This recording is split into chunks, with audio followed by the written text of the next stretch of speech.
All right, hello, Colin. Good evening.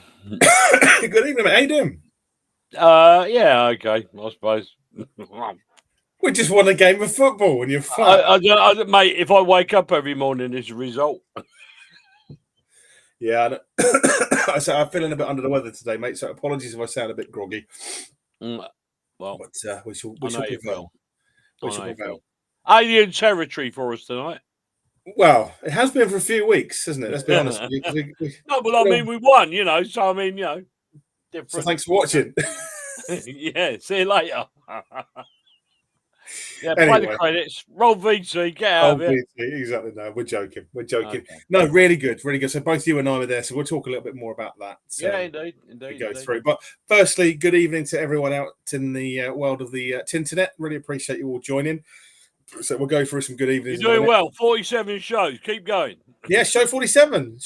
And with a little help, well, actually from a big dollop of help from our friends at the Casbah. Massive dollop of help. Yeah, massive thank you to them for all of their support and generosity over the year and a bit that we've been with, doing this. And also beforehand, Cole, when we used to do this in other guises. Let's leave it there. Do we? We did. In the old days, under a different name. Right, okay, gotcha. Yeah, exactly. Yeah. In a former life. Other brands are available. There we go. Indeed. There we go. Anyway, look, lots to get through tonight. Yeah, exactly. Were available. Lot to get through tonight. So, I mean, again, we'll go into some good evenings in a second. But first thing is, if you've won the caps, as we said, don't forget to come and see Colin and I this Saturday. We will be by the... No. What is wrong with people? They keep winning caps and say, see you Saturday, and then we never see them. To be fair, we were in Shrewsbury last week, so if they were there, Cole, we wouldn't have seen them anyway. That's very true. That could have been the... That could have been the clanger.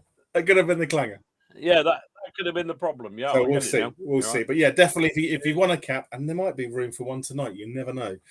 Come and see Cole and I at the Casbah. And if you haven't won a cap, still come and see Cole and I. We're lovely to see you, and always appreciate speaking to our ever faithful viewership. So thank you.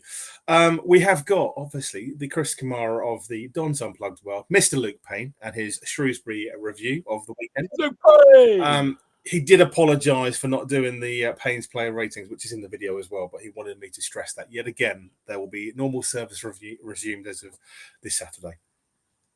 We will talk about Lemonhay Evans being the latest injury and obviously suspensions and things as well.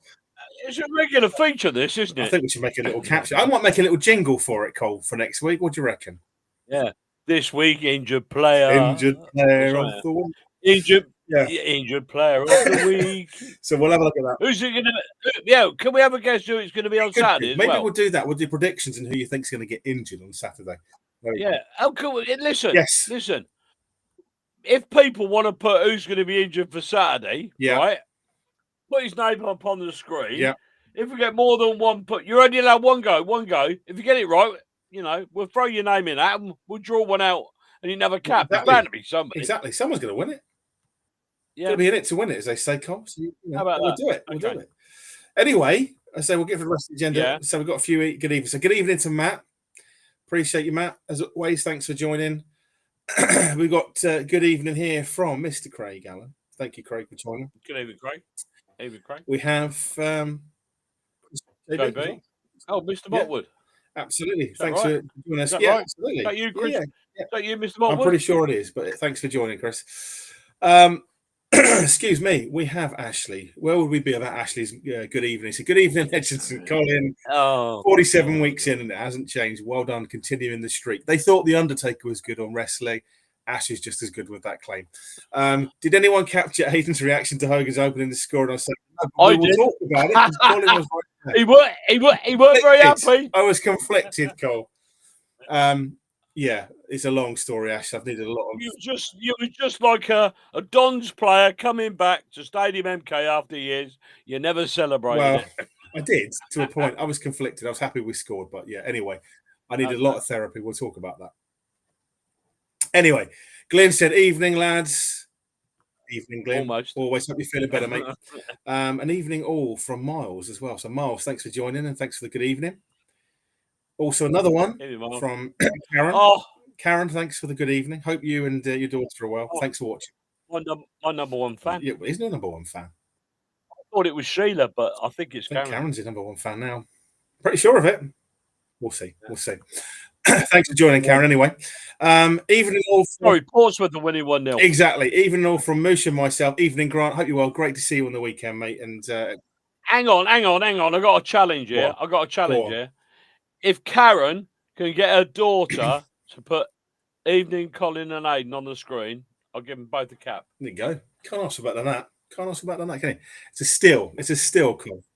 That's your daughter, Karen. If I see her name come up on the screen, I've got a cap for you both on Saturday.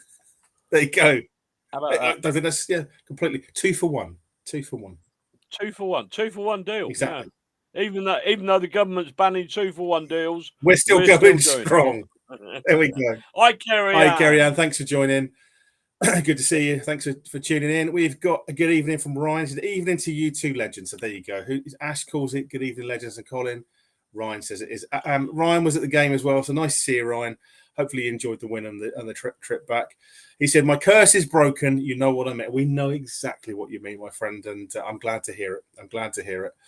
We'll be talking more about that in a bit. Evening legends from Stephen. So Stephen, thanks for joining.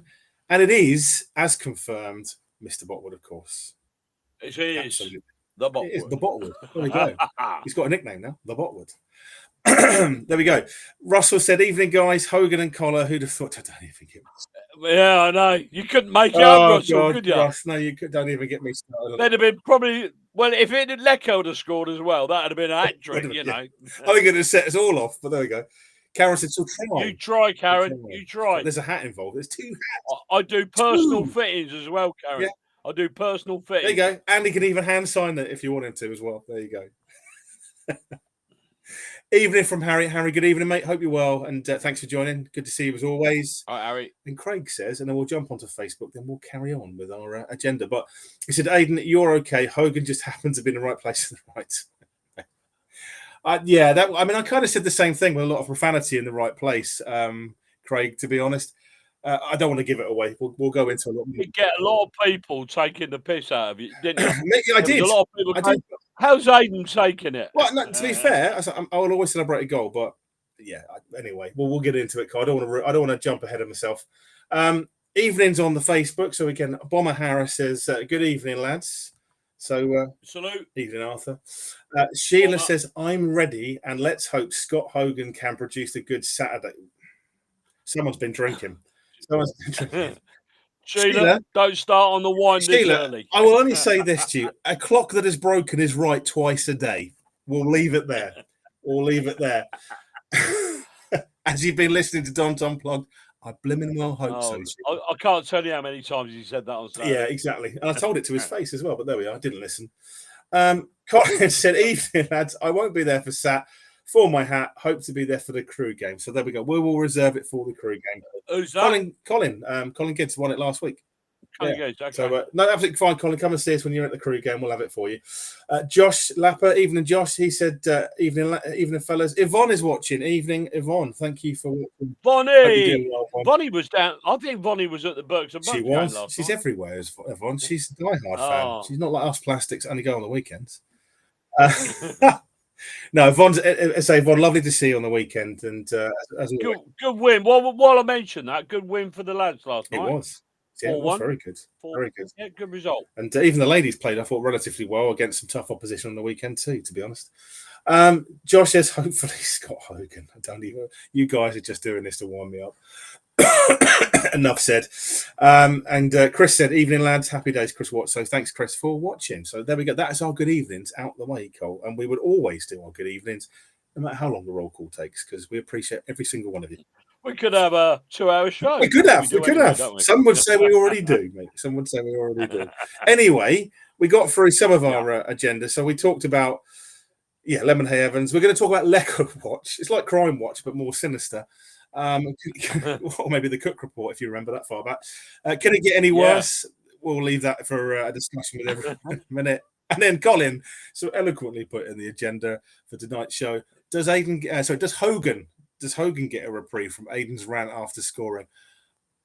I enjoyed typing that. I know you did. I saw that. I won't tell you what I said, but it nearly got screwed up and put in the bin. Anyway, there we go. The MK Army on the road, we're going to talk about as well. The superb atmosphere, and is it making a difference for away games? Because the performances seem to be a lot better away from home at the moment. Yeah. And Don's Unplugged Player of the Month, or POTM, as we like to call it. So it's, not President of the United States, but, something like that. Isn't it POTUS? His one's a weird POTUS. The Colonel won it last month, and we all will be discussing who we think the Player of the Month is. We'll be debating it. And we will be stating who we think, because you're just going to give us advice, but we're going to be stating who we think. Yeah. So we'll come sort of a mutual agreement on that one. Mutual understanding, Colin. An entente cordiale, as they say, but there we go. And we've also got, it's fair to say, some Gillingham royalty, and someone that we really enjoy speaking to. We did last season, and he was a really good lad. Was Matt Boozy from Gills and the Blood TV. So yeah, looking forward to having him on tonight as well. So be interesting chat, because they lost obviously on the weekend, an unexpected loss, I'll have to say, from my perspective. Yeah, I know. It cost me money. I know it did. Yeah, so I'm going to have it out of him. Well, we just see. We just have plenty to get through. And so we've got a few more comments, so we'll go through those, and then we'll go to our Chris Kamara review from Mr. Luke Payne. We've got Luke QB1. He said, evening. There we go. Let me put it on the screen if it comes up. There we go. The evening. It's Don's o'clock. I like that. So thank you for that. It is indeed Don's o'clock, or PTSD, because we've not witnessed the win for a little while. Oh, good God. I can't believe What's up? There you go. There you go. Thank you, Helen. And that's really good. Says, evening, Colin Lane. I'm Karen's daughter. She just rang me to make sure I commented. That Karen, that is dedication. Dedication and commitment. I applaud it. There we go. I applaud it. So there we go. Not only 2 baseball caps for you on Saturday. Come and see. Not only we get the 2 baseball caps, but we'll try and get some t-shirts sorted out, and keep Karen in mind for that too. Yeah, I do personal fittings for t-shirts as well. You're unbelievable. You know that. Anyway, there we go. So Matt said, is Aiden's feelings on Hogan and Lego compared to the legend Stephen Van? No, that is very, very good. That's probably a whole show in itself, and I'd probably need a counsellor or some sessions around that as well. Talking of whole shows, go on. We've asked the club yet again. Another week, another email, another response. We're going to start calling them out soon about getting warned on the show. On the run. So, not on the show, Colin, on the run. Yeah, not on the show, but on the run. Obviously, don't want to sit in front of you, the discerning public. We shall see. We'd love to have him on. We're not going to grill him. Well, if they're watching, come on. We just want the man on. We just want the fans to be able to see their main man. And in his bob. Q&A. Anyway, there we go. Ryan's already put his predictions in for man of the match, and say we'll go on to the Shrewsbury second and that one. So he reckons Callum Patterson. Good shout. Yeah. Ash has said, is the new bobble hat going to start on Fitz and Run? Who knows, Ash? Stranger things. I like that. Yeah, I like that. Yeah. That's a good one. That'd be quite funny if we went on unbeaten. What's that song about? He wears a magic hat. Well, exactly. It was sort of a bobble hat, wasn't it? That was the one. So Grant said the fan zone at Shrewsbury was great watching the kids playing 7 versus 3. They all enjoyed themselves. Yeah, I have to say it's a good place. Grant, when we did some awards when we used to do the MKDSA live show when we started that a few years back, and they won it 2 years in a row, Cole, from memory. They did. Yeah. And again, fair play. And they're lovely staff. It's a great day out. And, obviously, banter aside, I generally hope they stay up this season, because there's no rubbish. The stewards are as good as gold. Yeah. I mean, you probably saw, you did. Saw Browser dancing at the front of the crowd. It's become. I mean, it's become a GIF. It's gone viral. Ryan will tell you all about that. I saw it on X. It was very funny. Ryan, well done. Browser? Yeah, Browser dancing. I'll find it and share it with you. It made me laugh my head off on the weekend. But we were there to witness that as well. Bless him. Grant's son said, "Evening, lads. Evening as well to you, my friend. Thank you for watching." Karen has replied. Colin said, "Thank you both." How nice is that? Kiss. Kiss. One for you, one for me. Or both for me. I don't appreciate it. Anyway, so Grant's son said, Colin, can you pronounce Marvin, I won't say it, name as aforementioned? No, I can't. No? There we go. So Marvin Ekpateta's name is Marvin. Go on, Cole. Akperogene Paul Edom Ekpieta. Not a bad shout. Not bad. Hopefully, That wasn't a bad shout. We'll give you a good 8. No, Good 8 out of I 10. think I've done Good well. 8 out of 10 for that one. Another one there we got is, it might be an unpopular opinion, but my player of the month is Nemain. Harry. We'll come on to that because, yeah, he was in my thoughts. He was in my thoughts as well. We'll see where we go on that one. And again, yeah, Louis QB1 said exactly the same. I thought the same, to be quite honest, out of a particularly rigorous patch of games. Been quite a shining light. And I agree wholeheartedly. Anyway, we'll come on to that in a bit. Let us put on the Chris Kamara of Don's Unplugged TV, Colin. Okay. Do you want me to say the magic words? I'd love you to say the magic words. Roll VC. Right, we've got another game to cover, and this time it is the away win at Shrewsbury. Now, before we begin, I must apologise that there weren't any player ratings for this game. I wasn't available, neither were my cover writers. We did have someone offer to step in, but unfortunately the article just never materialised. But I will be back for Gillingham, so the ratings will be back to their former glory. But yes, we've got a win to cover finally. Feels like it's been too long. I suppose it's only been about 4 games, but it was one of those. Both our goals kind of came from 2 throw-in situations. One maybe more direct than the other. Obviously the Patterson long throw, finally getting a bit of end product from that, which was good to see. I mean, both goals were essentially tap-ins, or, well, unless you count Will Collar's screamer, but I don't know, it was one of those. I think we were good enough that we got the job done, but it wasn't the most professional performance in the world, is probably the way I'd put it. I think Shrewsbury's goal through Anike, I found that goal quite frustrating personally. You can kind of see Anike sort of peel off of Ekpiteta and drop back onto the edge of the box. And for me, that's when Crowley's defensive instinct should have kicked in, and he should have picked him up, and he just didn't. And his defensive instinct should have kicked in again when Anike went to shoot, but it didn't. He just kind of did a little bit of a spin in the air rather than sliding in to stop it, which I found a little bit annoying. But the important thing was his 3 points. The away win, the away unbeaten run, carries on, which is good. And as bad as the home form has been, if we can keep that away form going to the point that we feel like we can go anywhere and come away with something, then that's a good sign that it really just is fixing that home form. Like I said, it's just a frustrating one in the sense that the performance wasn't necessarily there, but I think it was just a case of win by any means necessary just to get us back on the board. And now the performances do have to start improving, because this October run of fixtures is tricky, which starts with Gillingham, which I'll mention a bit more in a second. You've got Crewe in there who are coming off a form but still a good side. Same with Bromley. And Bristol Rovers, who are starting to improve and look like the promotion contenders that I thought they might be at the beginning of the season. But we'll kick on to the Gillingham game.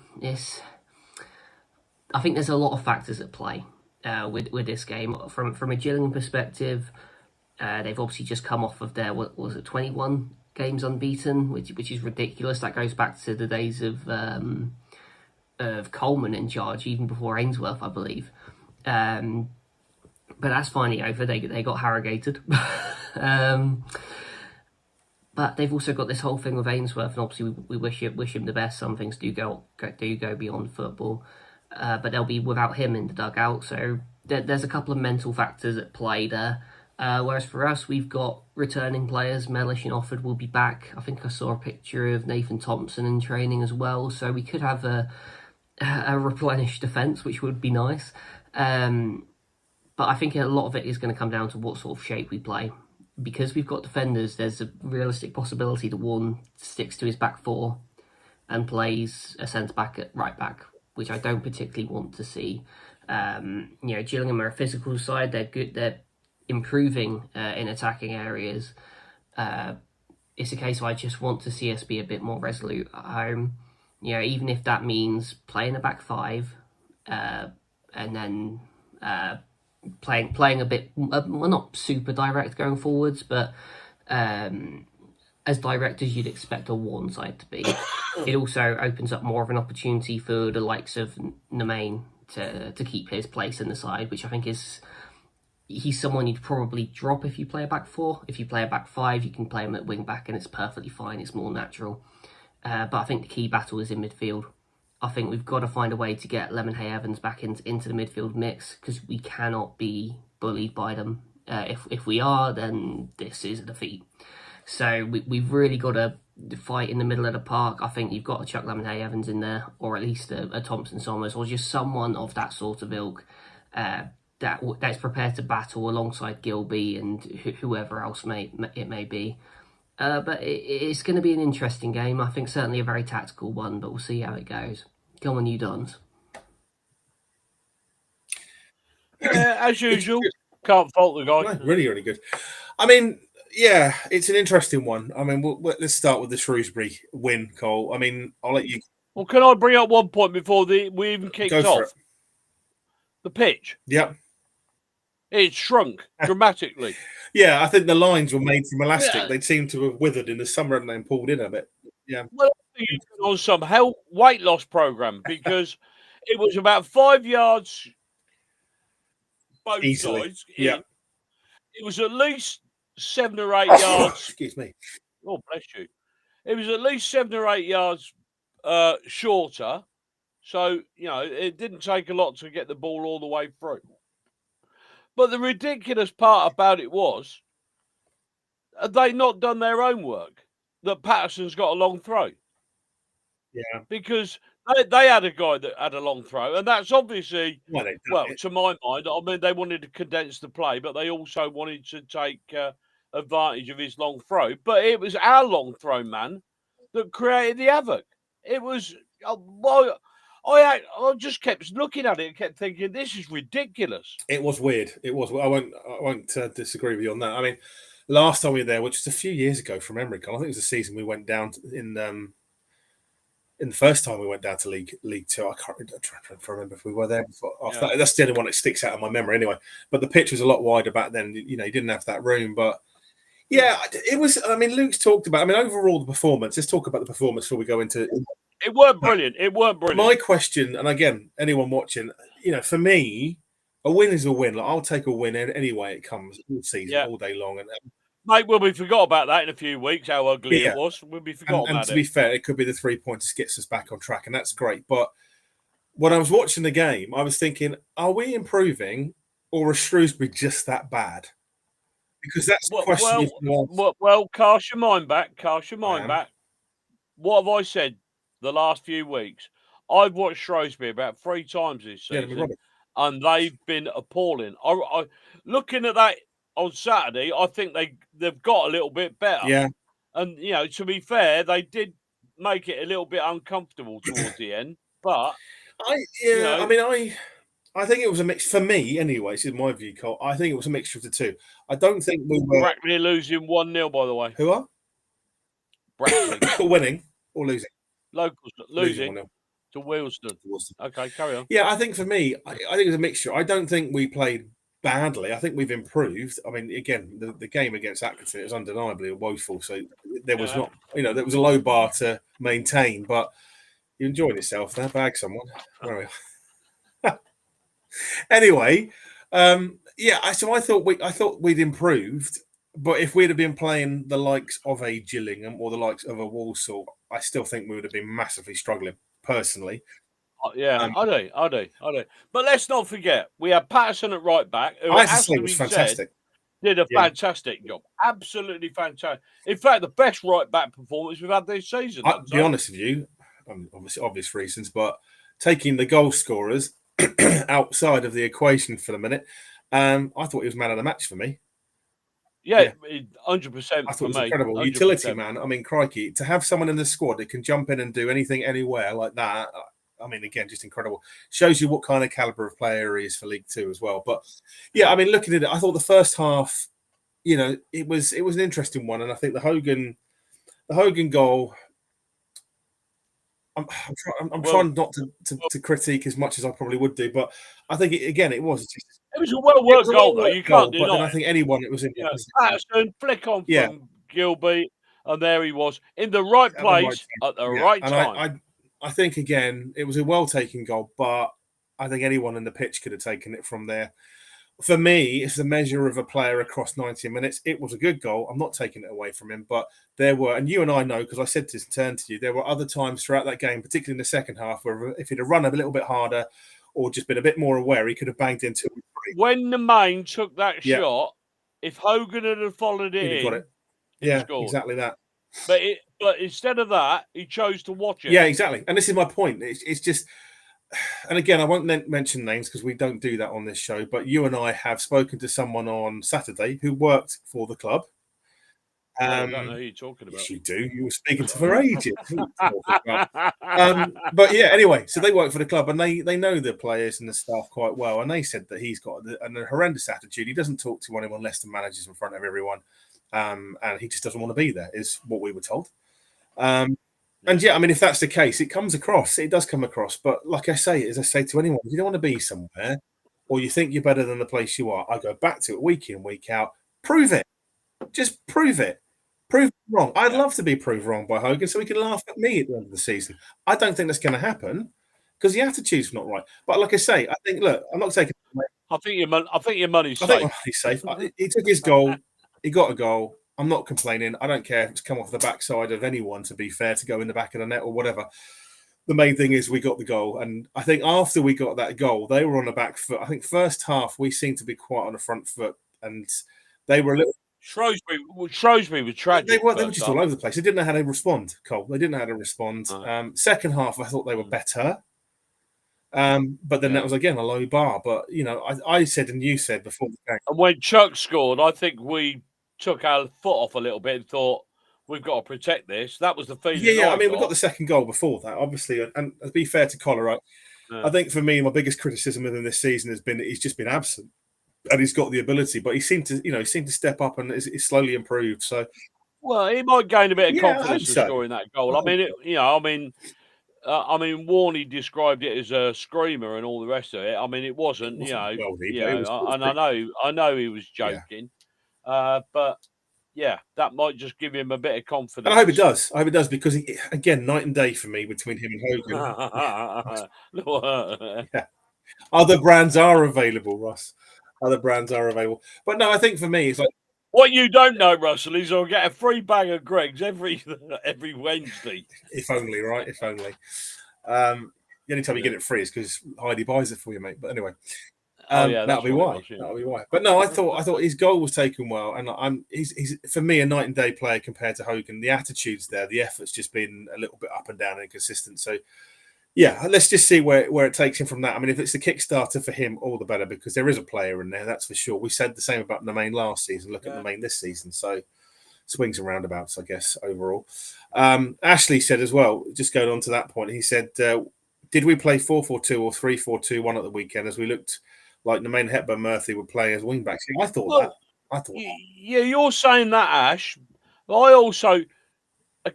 Patterson was playing right back, then all of a sudden he'd pop up in midfield, then all of a sudden he'd be on the right wing, and I think, bloody hell. I mean, that guy's bloody everywhere. I mean, I wouldn't mind, a team at Arsenal have beaten Olympiacos 1-0. I wouldn't mind a team of Patterson's, never mind about, Yeah. No, agree, Sheila, agree. And the main's impressed me this season a lot. Yeah, he's done well. He grabbed his opportunity. But particularly in the last few games, to be fair, if we're talking about that, for the prime reason, we've had a bit of a poor show, and he's been a shining light in it. Grant says, second half, I think we can't remember if it was Murphy, Nemain, or both, but they got the ball out of the penalty box to run, and instead of shooting, dribbled it across the box and fumbled it. Yeah. I mean, it felt that way, Grant, but I mean, at the same time, I'm not going to castigate both of them. They were making the effort, trying to change it up, I guess, overall. But what was that word? Castigate. Yeah, castigate. Yeah, there you go. Hang on, let me look Get it your up. thesaurus out. There we are. Yeah, and it said, good evening. How's the GIF, Chris? Yeah, exactly. The GIF is going well, Chris. It was very good on Twitter, particularly on X. It's been really good. So, yeah, I think, as I say, when we got 2-0 up, I don't think we got complacent, Cole, but as soon as Anike came on, you and I said before the game, and I looked at you since he came on, I said, going to score. It was just going to happen. I said on this show last week, if anybody's going to have a bet, don't bet on the game. Back on Chuck Zaniki scoring. and what happened. You know, there can't have been a person. Was the minute he came on, I think 90% of the crowd thought he was going to score. Oh yeah, I mean the thing is, I could see it for the simple fact is like A, it's against your former club, and B, he's a relatively good player. If he was injury free, he could do some serious damage. Unfortunately, he's just injury prone, is our Chucks. But I thought it was nice, to be fair, when he scored the goal, he didn't celebrate. He didn't celebrate. No, I haven't really got an issue with that. No, I haven't. But at the same time, whether they do fair or not, play. And he did acknowledge the fans when he came on. He gave the fans a wave. Yeah. Yes, he did. Which was a nice little touch. I thought so. I've always, because he looks across at us, and I thought that was very good. Yeah, I did. I did. Good. Fair play, Chuck. Yeah, no. Monaco 0, Manchester City 1. By the way, you, Cole. Well, I like to give my live update, so I can. Erling Haaland, no less. 15 there we go. There we go. Anyway, Harry said, "What are your thoughts on Mendes so far this season?" For me, Harry, I'm kind of underwhelmed, if I'm honest. I don't think he's played poor, but he's not been the Mendes Lang I've seen at Derby. No, he's done okay. But I mean, if we were doing, but I get a feeling when Mendes Lang, once all the team are playing around him, I get the feeling that Mendes Lang might kick on a bit. Yeah, no, we saw it with Crowley last season. We'll see. Yeah, we'll see. We'll see. Yeah, no, I think he's done okay, Harry. I think if it was a school report card, I'd give him a C, satisfactory. There you go. He could do better. Cool, that's a bit harsh, not at all. He's done all right. He's just not put the world alive at the moment. So I'd like to see a bit more from him personally. But can I give him a B-? You can give him a B- if you want. Yeah. So just above satisfactory, doing okay from Colin. There we go. Okay.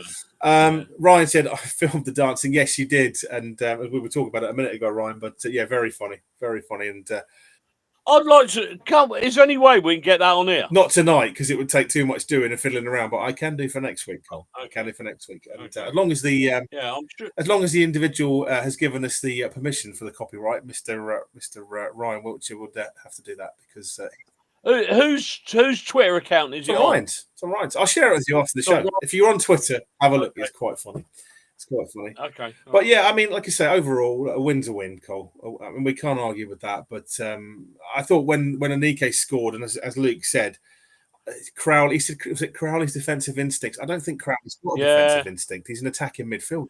Yeah. Really. So, I mean... Yeah, but he's right. Epiceta or EpiPen or Epicure or whatever his name is. He Go on.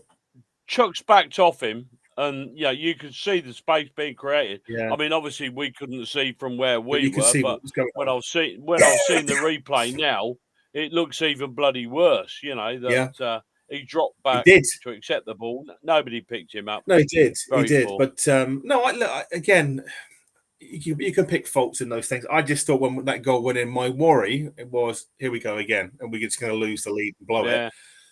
Yeah, that could have been. Could have been. That could not even have been a hammer blow for last Saturday, but going forward. Well, not just that. I mean, throwing away a 2-goal lead would have been probably the icing on the cake a little bit. Brutal. Monaco have equalised against Man City, by the way. Thank you for the update. But no, I think for me it was the fact that we held out. And to be fair, Shrewsbury's fans came alive after getting that goal. They've not seen the goal for a fairly long time. Yeah, they were bloody awful, weren't they? I was quite surprised in the second half. All of a sudden, I heard a drum on there was about 10 minutes to go. And I think the drum had been... But the thing that made me laugh more than all of it was, there was only 3 of them. There was, and they say we've got bad support, but there we are.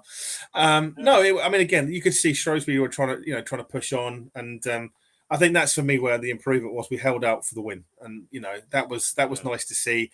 So overall, as Luke and said in his reviews, we said when we were there, a win's a win. First and foremost, that's what we need. We needed the 3 points. We needed to get back on track. Wasn't the prettiest game, but hopefully this gives the players confidence overall. So when we go into the game against, Gillingham, which will be tricky, but an interesting dynamic because they've now lost.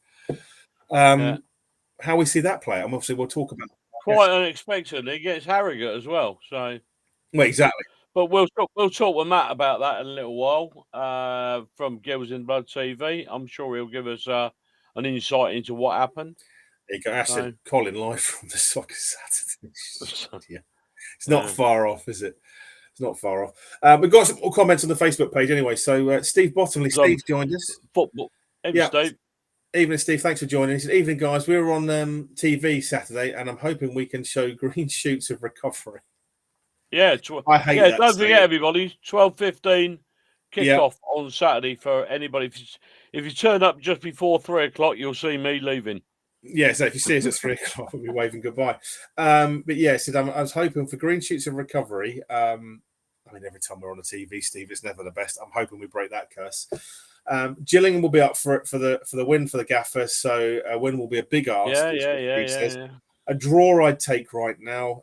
This is what Steve said. He said, got to say we've made an underwhelming start thus far, disappointing, but there's a long way to go. And yeah, absolutely. I'd be honest with you. When you think about it, in the cold light of day, right, we haven't played brilliant, right?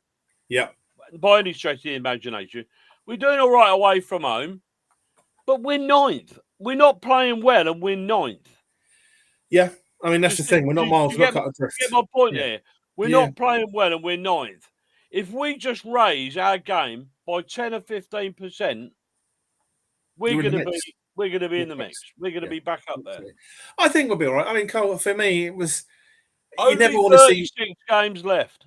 Yeah, exactly. But you never want to see your team have a dip. But if we were going to have one, I'd rather have it now than at the end of the season. Yeah. Because then you know what you're playing with. But again, it's a long season. There's going to be twists. There's going to be turns, Steve. And I don't disagree. We've had an underwhelming start.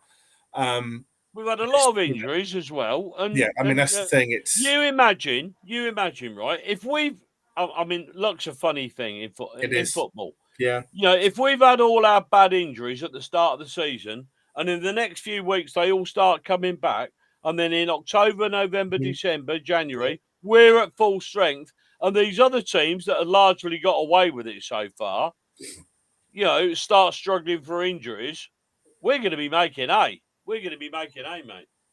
I hope so, mate. I hope so. But I mean, again, it's all part of learning, right? I mean, again, as good as the squad have been that we've signed, like you say, there's injuries.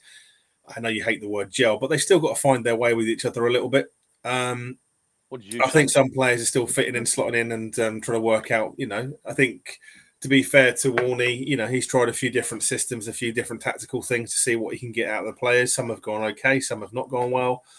But overall, like you say, to be 9th and still not too far adrift, I'd take that at the moment. And yeah, I think if we can get a win or something out of Saturday and just show a solid performance, that will show that we are starting to learn from our mistakes. And I think that's the key thing. Yeah.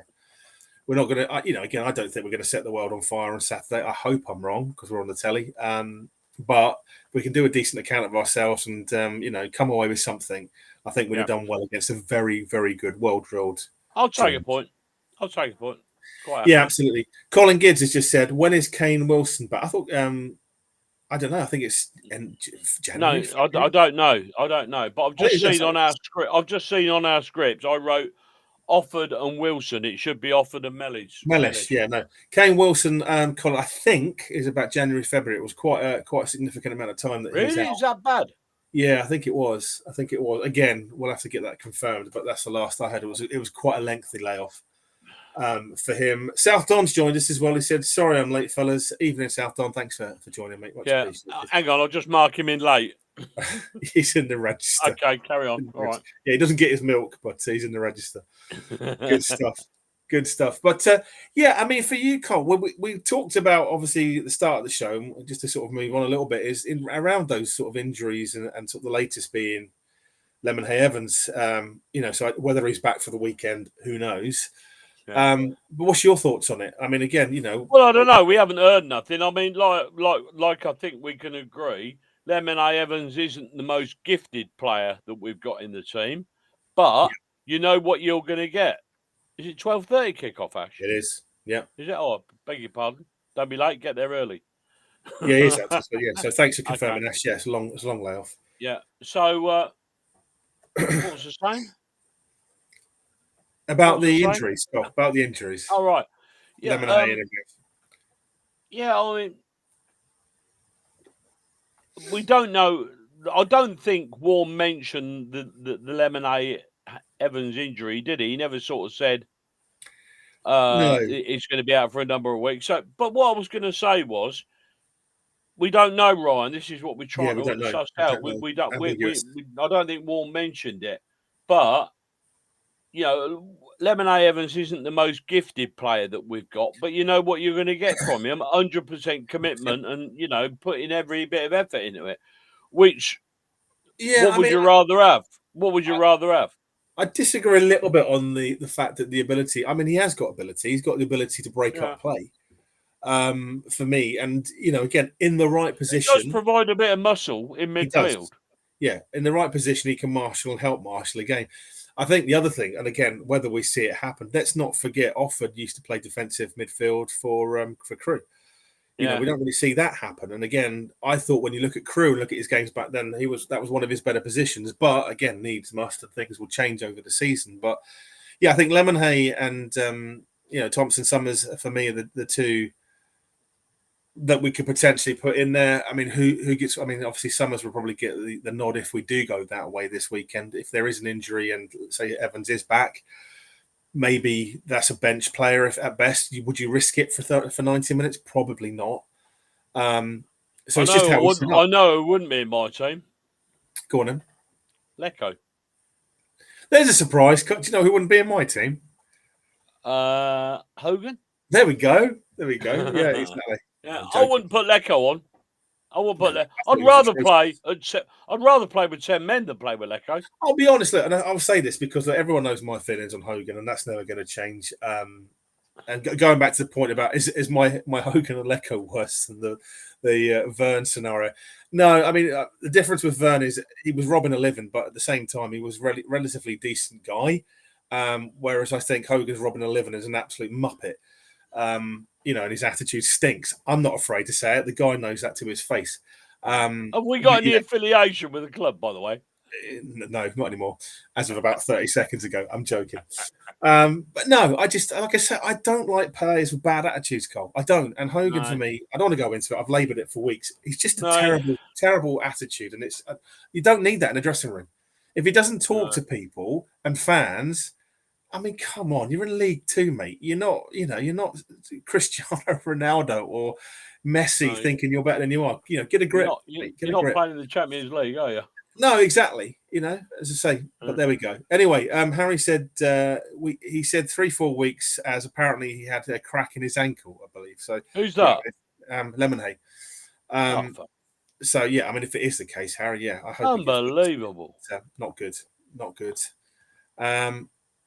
Grant said 10 names Evans always gives out. I like that, 10 names Evans. Yeah, he does. He does, Grant. He does, 100%. And it's a shame. I mean, if he's injured, I do think, as I say, I think he offers something every time he comes on, to be quite honest, which is probably more than can be said about the other two that we'll come back to in a second. Our guest is in the green room, Colin, by the way. I may have missed it. Apparently he's not long or far away, is he, Tomo? No, I heard on the weekend through the grapevine from the powers that be inside the club. He was about 2 to 3 weeks, was what I was told. But again, we'll see. Chris, we were told that about. But he never had the greatest start of the season, did he? But again, he's a good player and he does offer something. Yeah. And I mean, Aaron Collins was back, and look what happened. He was in training and got injured again. So you know, we'll see. I guess I'm going to jinx it for him. Say Lou QB1 said, I think Warren and Tomlinson will be back soon. Yeah, there we go. So Warren and Tomlinson. Yeah, I didn't know Warren was injured personally, but there we are. Or maybe he means his form will be back. I'm joking. I know it's fine. Yeah, we'll see. We'll see. Ultimately, I guess. Big score come up. Rochdale 0, Halifax 1. A big score. Yeah, do you know what? I'd love to see Halifax get promoted. I love these shows. I'd like to see Rochdale back again. The chippy. I know what you're going with that. Yeah, it's great. Wilbert's Lane chippy is legendary. Right, it is. And it's very cheap. Anyway, South Don said for him, Patterson is a player of the season already. He's already stuck his knuck out. I agree. I'm not too far off you with that, South Don. Again, there's a lot more football to be played, so I don't know if I could say already, but at the moment, if it carries on, very light in here. Yeah, if it carries on, mate, 100%. Look like I'm under a heat lamp. Well, maybe you are. There we go. But no, it's hard to argue against that at the moment, mate. But like I say, there's a lot of football to be played. That may change. Who knows? I can't see it changing. I think he's an exceptional player. Great attitude, great ability, and we are very lucky to have someone of that caliber at our club in League Two, that's for sure. My only worry is with him is if we don't go up this season, does he stay? That's a catch-22, I guess, isn't it? Yeah, Anyway. Don't worry, it'll be injured soon. Yeah, it'd be injured. Charming. Hope not. Tomlinson is back on the grass, but he's only just started. So, yeah, again, Craig said 2 weeks. So that's what we heard from the club as well. Chippy outside the away end at Rochdale is amazing. Obviously, say Ashley agrees with that. He just said there. Yeah. And Ryan said he believes he's back next week. Well, this week. Wilbert's Lane, Ashley. Wilbert's Lane, Chippy. Yeah. Say Ryan, he's back in training, but again, we were told by the club he's a couple of weeks away from being match fit, if that makes sense. So I'm telling you, we're all going to get back. At the reverse psychology as far we're as not going to get another injury after end of this month. That'll be it. Injuries will be gone. You reckon? Yeah. Whatever you're drinking, let us all know and we'll share it with you. Funny you should mention that because I've just realised I've just ran dry and I haven't got no more tins up here. Outrageous, Colin. So when Matt turns up, I might pop down and get another can. There you go. Steve said, I'd like Rochdale back. 6 miles from Oldham, 9 miles from Bury, Bury 13 miles. The ELF equivalent of the Bermuda Triangle. All 3 disappeared and are beginning to reappear. Miracle. Yeah, I mean, again, Bury for me has always been a heartbreak story, Steve. I think the way they got treated when Bolton were allowed to bend the rules. I love some of those clubs, though, like Rochdale and like you said, Bury. Bury's a few years. Places like that. I mean, that's old school football. They are. I mean, so Bury's a few years from coming back, but again, EFL for me, I've got no time for it. But they say, fit and proper persons, etc. But one rule for one club, one rule for another. We could have a show all on that, Steve, alone, to be quite honest. But yeah, before we bring Matt on and start talking about a few bits, Cole, Lecco Watch. I've got to talk about Lecco Watch. I mean, again, we watched him on the weekend. It's your story. You go for it. What's your thoughts? Well, what did he come on? About 85 minutes on Saturday. He came on about 85 minutes. With the best will in the world, you think if you're coming on as a player, you think, I've got 10 minutes here, 10 minutes. Okay. Nice little cameo. I think he lost the ball about 3 times. Yep. All right. Looked totally disinterested. Was jogging around the pitch, and I thought, mate, you ought to be busting your arse. If you want to get back as a starting berth in this team, you should be busting your arse for 10 minutes. 10 minutes. Yeah, you're not asking the world. Rubbish. I don't think you're asking the world for it, mate. I thought he was appalling. 10 minutes, and I was disgusted after 1. Do you know what? For me, it's a really strange one because, like you, I am so frustrated with it. But there is a player in there somewhere. Whether we ever get to see it again is my $1 million question, and I don't know if it's. I don't think we've seen. I don't think what little we've seen him this year, and we have seen him a little bit here and there. I don't think he has. I don't think he's really done anything since he's come back.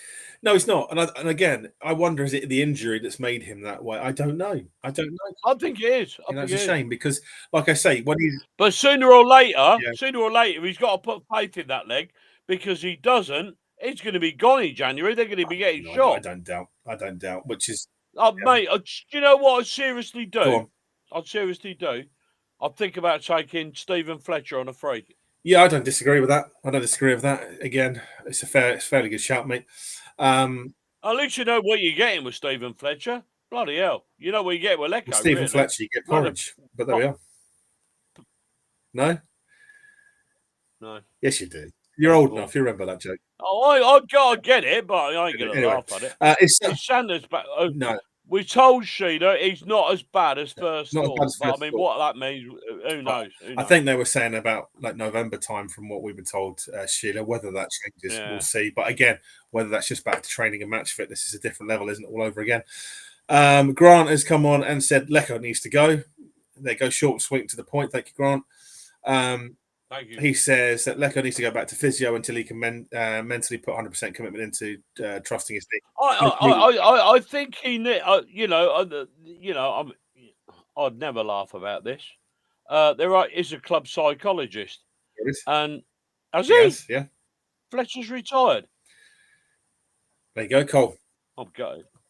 I think Lecco needs to go and see the club psychologist and talk himself through this issue that we think he's probably got about trusting his leg. There's he can't play like that and expect to stay at any club, never mind about ours, any club. Yeah. At some stage, he's got to put some trust in that leg and think, right, that's it. I've got to go for it. Because if he doesn't, it will be gone from us in January. We'll either terminate his contract or I don't know, release him, loan him. But the minute we get an opportunity to get shot, we're going to get shot. And he's just going to go down and down and down until he puts trust in that leg. Seriously, I would book him up an appointment with a club psychologist to talk him through it. Yeah, no, I don't disagree, mate. I think, as you say, I still think there's a player in there. That's why I've not been as critical. Well, there probably is, but it's pretty obvious there's something still wrong. There is. And like you say, I don't know. Let's just, I mean, again, mate, it's one of those to be seen, but he needs to make a decision about whether he wants to, push on or push out, ultimately. Well, I mean, he did an interview a few weeks ago, and he said he wants to be back in the team. Yeah, you're not the only one. He wants to be back in the team scoring goals. I mean, seriously, got more chance of me being on the pitch and scoring at the moment from what we've seen. To be fair to the gaffer, I mean, and I walk around with a bloody walking stick. But I mean, to be fair to the gaffer, he's probably seen like archive footage, and like we all know, on his day, or he's seen something in training that we're not seeing. And it may well be, but like I say, we know that he's capable of it. That's the thing, because we've seen it on his day. He can change a game, and that's what's annoying. I'd love to see it again, but like you, Cole, I just don't know. I honestly don't know if we are going to see it. I hope we do. I hope something gives, but there's clearly something, a mental block there as a minimum. There's something not. Like I say, it wouldn't hurt him have a couple of sessions with a psychologist. Yeah, I wish him well. Let's see what happens. But yeah, enjoy hopefully we'll enjoy Lecco watching the next few weeks, Matt, if he does push on. And so we just hope he does. I mean, for me, Cole, I don't want to see him gone necessarily. I want to just see what we can do to have a real conversation, sit down with him and say, look, what's going on, mate? What, me and you? I'm quite happy for us to do that, but I mean, in the nicest possible way. I think to your point, he needs some sort of therapy, whether that's physical, whether that's psychological. I don't think it's mental. What's the thing? Mental health necessarily. I just think there's a mental block there because of what he's been through. Yeah, well, but that's what I say. It wouldn't hurt him to have a session with a psychologist. No, I don't disagree. And get just. He's obviously got some thoughts in the back of his head. Well, again, Grant said what I was about to say. He said he had a couple of flashes of brilliance against West Ham. He did. And he said, but the other 87 minutes were not that good. So, no, and that's my point, Grant. I mean, you're playing West Ham kids. Yeah, you're playing West Ham irrespective, kids. There's a player in there. There is a player. I mean, I know they had George Earthy and players like that on the park, but bloody hell. Yeah, so Arthur just said, I'd gladly take Lecco to the job centre. There we go. Oh, thanks, Arthur. We'll let him know on Saturday. We were looking for volunteers. We've been looking for volunteers. Yeah, Ryan said, and again, we will come on to Matt. Excuse me. He said, I think you should. Poor old Matt sitting in that green room, mate, eating all the peanuts. Yeah, exactly. Thank God John Lecco doesn't play for us. I missed it. I agree, Ryan. I agree. Missed it before injury, but I don't know, Ryan, whether I mean, again, is it a loan move in January? Like one last throw of the dice, we loan you off to someone in the National League, see what happens. I don't know. Maybe he needs that. Loan him off and then. Well, some people have made bigger comebacks, Cole. There are players at this club that don't deserve to be at this club. Like Lazarus? Indeed. There are players at this club with attitudes that stink and get paid. We've got two swings now. And roundabouts. Anyway, Gillingham, Saturday. It's going to be a big one. Are we? Are we? Is it 12:15 or 12:30? It's 12:30. Anyway, let's bring our esteemed guest back on. We enjoyed having him on last season, and we're looking forward to having him on again. But bringing on Matt from... Is this his third time? I think this is his third time. Actually. Hi, Matt. Good to see you. How you doing? Is this your third time, Matt? If I get a free football, it's my third time. Yeah, absolutely. Exactly. No, sorry, you don't get a treat. No, it's not. It's my second time. But I'll remember that next year, Colin. Absolutely. But no, look, Matt, firstly, thank you so much for coming back on. We love pleasure. Thank you. It's really good to have you on last season. This season seems to have gone really well. I think I said to you last season that I had you down as a dark horse, but I mean, that seems to have come true in leaps and bounds this season with the appointment of Gareth Ainsworth, the unbeaten streak until What was it Luke said? Was it Harrogated? I think was like a play on the Terminated. I'll be honest with you, when I saw that result on the weekend, I nearly fell off my chair because it's like I did not expect to see that. Well, I weren't very happy. I know you weren't. Because I lost money. You had you on an actor, didn't you? That's for sure. Every cloud, Colin. I like that. I like that. So no, I mean, Matt, nothing to see here, Colin. Move along. But no, Matt, I mean, from your perspective, how have you found sort of like the pre-season, the season so far? Are you surprised? You know, what's been the secret to success so far for you? Can I have the caveat, Matt, before you answer that? You've been here before, haven't you? Yes, in a word. Yeah, twice, 3 times. Yeah. So so I think the general consensus is that it probably feels a little bit different than it has in the last couple of seasons. It feels more sustainable. Pre-season is pre-season. It serves a purpose. It gets people fit. It gets new signings used to the players that are already within the group and that type of thing. And I think we was all quietly optimistic that Gareth Ainsworth was going to improve us when he was appointed in March, in terms of it was the right time. We said, I think, when we spoke before the 1-0 game at our place at the end of last season, did I think it was going to be 18 games without defeat under Gareth Ainsworth? Absolutely not. Like, absolutely staggering turnaround in terms of application, dedication, togetherness. Obviously, up until Saturday, we'd scored in every single game that Gareth had been in charge of. But the thing that I'm most optimistic about is, yes, we got beat, but there was a lot in that performance that says to me, we won't be a team that now goes on a long run without a win. I think we'll bounce back fairly quickly. Obviously, Saturday's going to be a test. I don't care about the fact that your home form's patchy this season. You've got good players, you've got a good manager, you're a good team. So if we can come up to Stadium MK and not get beat, we then play Cheltenham the week after, I think we'll be fine. I'm not sitting here saying we're going to... You'll beat Cheltenham, trust me. Well, fingers crossed. Yeah, I'm glad they got their new manager in this week instead of like middle of next week. I was thinking, oh, here we go, new manager bounce. That'd be lovely. Yeah. You know, I'm not saying we're going to come to Stadium MK and win at the weekend, but I'm confident that a blip will just stay as a blip this season rather than become anything that manifests into, you know, 1 or 2 months without a victory. Whether we've got enough to be top 3 or top 7 remains to be seen. We're only sort of 20% through the campaign, but yeah, can't argue with it so far. If someone had said to me 21 points after 10 games, I'd have gone, yeah, cheers, thanks very much.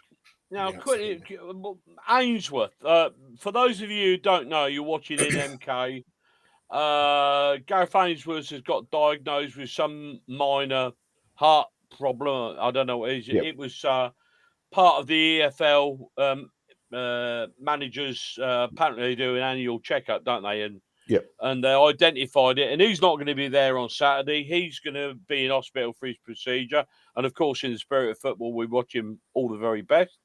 But you've got Dobbo in charge on Saturday. You're Ainsworth's long trusted number 2. Do you think that is going to have some effect on the Shrewsbury players not seeing those golden locks and the crocodile shoes and the leather trousers on the touchline? I'm not sure if I care what it does to the Shrewsbury players, but Gillingham players are more. Exactly. I'm about to say the same. Sorry.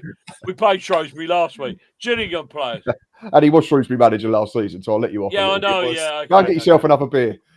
All right, I'll bloody well will in a minute. Ultimately, time will tell. You know, if we get beat on Saturday and we don't play well, people will maybe say, well, yeah, it's because Ainsworth's not on the touchline. But if you ask me now, 3 days before the game, I'm confident that it doesn't have too much of an effect. I think there's been pictures actually this week of Gareth on the training ground, so I'm not exactly sure when the procedure is. So I think he's been involved in training, certainly at the early part of this week. No doubt he'll be picking the team and... Yeah, I'd imagine he's still going to have an input. Obviously, it'd just be the fact that he can't be on the touchline and getting excited. And we know what type of manager Gareth is. He's not one that sort of stands there and doesn't kick and head every ball. So it makes sense. And like you said, Colin, first and foremost, health is the most important thing. And we without him for a month, then we do without him for a month, and we don't worry about it. I suppose in a way it's going to be business as usual, but without just without him there, I suppose. I don't know. Yeah, I'd imagine, like I say, the first half of the week's probably been absolutely the same. He's been involved in training. Today would have been a day off anyway for the players, and then it's just a case that he won't be there on Saturday. But I'm hoping that the players sort of use it as a sort of extra motivation to say, right, let's go and get a result for the gaffer. Well, yeah, so that is a concerning factor for us, I think. Yeah, let's do it for the gaffer. I mean, as I say, you know, we've had quite a few spars with Gareth over the years with Wickham, and obviously rivalries and things like that. So we know what he's about, and you know, really, have we? Yeah, funny that, right? But no, he's got a certain style, but it works. I think that's the thing, you know. And as Colin rock and said, roll football. Well, exactly. I mean, first and foremost, as Colin said, reiterate. Obviously, generally wish Gareth well, and I hope it goes well on the weekend for him. As I think everyone who you know sees that will be wishing the same, football aside. But yeah, I mean, for me, I really want to understand, Matt, from that style of play. You know, what has it been like for you as fans at Gillingham? Do you think it's what is the style? Difficult to watch? Is it? You know, has it changed sort of the ethos down at Gills recently, or you know, do you just think that's or even Shrewsbury? Or even Shrewsbury? Yeah, I don't enjoy watching Shrewsbury. They're struggling. I think it's like anything, isn't it? If your team's playing relatively well and winning football matches the majority of the time, then the way you get to that win doesn't really matter too much. I remember watching a Tony Pulis Gillingham side get promoted out of this division in the mid-90s, scoring 49 goals in a season. You watch Gareth Ainsworth's Wickham sides, you know what they're about. They generally play back to front fairly quickly, but then they've got good players in the final third, and that's pretty much where we go at the moment. We've got a fit Josh Andrews, which is an absolute bonus. We've got a fit Bradley Dack, which is a huge bonus. Ethan Coleman, who missed all of last year's pre-season, having been player of the year 2 years before that, is back and fully fit. Hard work, in your face, press from the front. That's what you get from a Gareth Ainsworth team, and I'm sure that's what we'll get from Richard Dobson's team Saturday and for a few weeks after, no doubt. But we've got good players. I'm not just going to sit here and say that we're a kick and rush team or anything like that.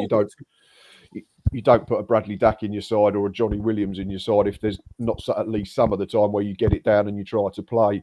We're solid defensively. Looking forward to it. Obviously, was looking forward to a lay-in because every other away day is about 3,000 miles for Gills fans. But no, the powers that be decide to move it to 12:30, so I've still got to get up at 6 o'clock in the morning. But you know, never mind. Looking forward to it. I think it interests me to flip it the other way because obviously you've got Paul Ward now, who I said to Jonathan on my match preview show when we recorded that yesterday is probably as far away from a traditional MK Dons manager that we've seen in the last few years. You've always, I know Graham Alexander, but it didn't work and it never felt right, certainly as an outsider. No, it didn't. But if you look at Scott Lindsay, if you look at Paul Tisdale, if you look at Carl Robinson, they've always been managers that want to get the ball down, want to play, sometimes probably play for playing's sake a little bit, and it can be a hindrance. So it'd be interesting to see how this battle goes because I think it's going to be two managers that like their teams to be robust, are willing to go direct and longer if they have to, but at the same time, both teams have got good technicians in there, like we've said, Dack, Williams, Liam Kelly, Alex Gilby, Danny Crowley if he plays. It should be a really intriguing battle, and then you've got the extra layers of your home form's not been great, we're very good away, but how will we react to a defeat? You're coming off the back of a win, which got you back on the horse. So I think there's so many sort of little mini battles within the battle, which makes it a really intriguing afternoon. I agree. We've been struggling with injuries, mainly in our back line, and you've got a couple back from suspension this week, though, haven't you? Mellish, we have. Is it Mellish, Offord, Mellish and Offord, so that will give us a little bit of stability, and probably Thompson will be back. Luckily, Maguire was back last week, but we're still missing dedicated fullbacks. Especially, right side has been a major problem. Although we had Patterson playing at right back on Saturday, and he was unbelievable. Probably the best right back performance we've seen this year. And I think for us, Matt, as well, Patterson, for me and for most fans out there, is just a cut above anything in this league. Not only the fact is he great up front, but as a utility man, the intelligence, the experience. I mean, being humble. It shines but I think through every game, doesn't it? Yeah, doesn't matter what he does, you can see that he's a class. Yeah. For me, it's a privilege. A class above any player that we've had lately, then, Matt. Put it like that. Yeah. But no, I'd just say it's a privilege to watch him. It's a privilege to see him play and a privilege to have him at the club. And I was surprised when Wednesday, obviously the situation, but when he came to League Two, I generally thought there was another championship club that would have probably come in for him. So, I mean, that's been a success story. But I mean, to your point with Warne, I think we're still finding our feet a little bit. Obviously, injuries haven't helped that, but we've seen him play different formations, different tactics. Players on different sides. A few players in and out. Sometimes it's worked. 4-4-2 was atrocious at home, and we're not doing that again anytime soon, by the sounds of it. So yeah, I think that's the thing. It's like we have got, I think, a good squad. I think we've got a good manager for sure. And whatever happens this season, I hope we stick by him because I think it will work. But I just think that again, it's still a lot of change over the summer, irrespective of what's going on. There's been a lot of ins and outs. So it takes time. And I think with your guys, yes, there's some changes, but probably not to the extent as we've had. So that seems to have bedded in a bit more. That's my take on it. I don't know what your take, but I mean, again, from what you saw last season to this season, do you see a massive upheaval? Or do you think that that's been more stable because there hasn't been such a merry-go-round for you guys at Prescott? I think firstly, we was probably slightly surprised that there wasn't a bigger player churn because we know that this group of players have seen off Mark Bonner, they'd seen off John Coleman to a degree, they'd seen off Neil Harris, Stephen Clements. So I think, the fan base was a little bit surprised that there wasn't more. Then you have to take in the fact that maybe they're on decent contracts, they've not played well for a season or two, so who's going to want to take them, who can afford to take them? So in that sense, you've just got to try and work with them and try and improve them and utilise them to the maximum that you can. But yeah, I think if you look at last Saturday's team starting 11, there's not loads. I mean, we've had injuries as well, like Seb Palmer Holden has only just come back in the last. While you're talking about that, Armani Little. Yeah. Took a whack at Bromley, wasn't it? Yeah. Yeah, he went to take a shot and kick through the bottom of someone else's boot, and he's been struggling for a couple of weeks since. But that's the thing, we've not really missed him. We went to Newport County and played well. All right, we got beat by Harrogate, but I think the performance probably warranted at least a point, maybe all three, based on territory and shots and that type of thing. But yeah, we're in a position now where we've got enough cover so you don't miss them too much. But yeah, if that starting 11 Saturday, 1, 2, 3, 4, you'd really say it was only Johnny Smith, Josh Andrews and Bradley Dack that didn't feature regularly last season. So it was still 8 that played on a semi-regular basis. Yeah. But the bench is where it's improved massively. If you look at Gareth McCleary, Sam Vogt, Seb Palmer Holden, it's nice to look over and think, you've got a game changer on the bench. We can change it. Yeah, exactly that. Yeah. Whereas for seasons before that. Last season, we looked at our bench and all we saw was teddy bears and jelly, mate, because they were so fucking young. It was unbelievable. Yeah, we've been there. We was there the relegation season. I think there was a couple of games when we got relegated out of League One and we literally had all like scholars on the bench because the injury crisis was that bad. The keeper was about 17. It was, and I think one game we only named 4 or 5 substitutes at one point. But that's the nature of the beast, isn't it? Unfortunately, but a few weeks ago we played, and it's always a good indicator of where you are with injuries and fitness and all the rest of it. And even in a league game, I looked across at our bench and there was 2 or 3 kids on it, wasn't there? And you think, bloody hell. Yeah. And it wasn't all that long ago. We were saying, we can't sign any more. We've got, we've got bloody swollen squad. Dressing room full. Yeah, it's we all know how quickly it changes, isn't it? But I mean, we're hoping we're going to get all our injuries out of the way early doors and we can, he's got a full quota to pick from at the end of October, November, and we can go on a bit of a run. I mean, this, as we all know, this season, the season's not won in, September, October, November, December. It's a long old journey. So, like I said earlier on before you came on air, there's only 36 games left. Exactly. There's loads of time. Loads. It's a lot of football. But I think for me, anyway, just from an outside looking in, Matt, I think that was the key to success for me this season is you had stability and added to get that depth. Whereas I think we've got a lot of depth, but not a lot of stability at the start of the season. So I think that's probably played a little bit against us. But I mean, it's interesting. I don't know. Fans are fickle at times. Like some of the fans were already calling for Warren's head and recover a bad patch, and like, really, guys, give your head a wobble. It was something I brought up with Jonathan, because the only reason I can see that it gets talked about so early is because of the fact that the players you've been able to bring in the summer. But you have to I think it's the expectancy, isn't it? Yeah, of course it is. Yeah. And, like, I've got a list of players here that I reeled off, like Ekpateta, Mellish, Jones, Wilson, Collar, Hepburn, Murphy, Patterson, Collins. They all came in the summer. Like, that's a ridiculous list of players to be signed. Yeah. So I understand the fact that it's going to take a little while, which in a weird way then probably makes your start not as disastrous as some people are making out, because you're still averaging 1.5 points per game. You've had loads of injuries and you've got a whole new team. I said to Aidan, again before you came on air, we're not really hitting the heights that are probably expected from a team of this makeup, and yet we're still in ninth. Yeah. I mean, it's not a bloody disaster. No, not at all. It was interesting, wasn't it? Because the Peterborough owner in pre-season was like, Duns are going to run away. It was just a question of how much. It's like, no team's going to run. We all know this league will punish you, and Well, we've said that for ages.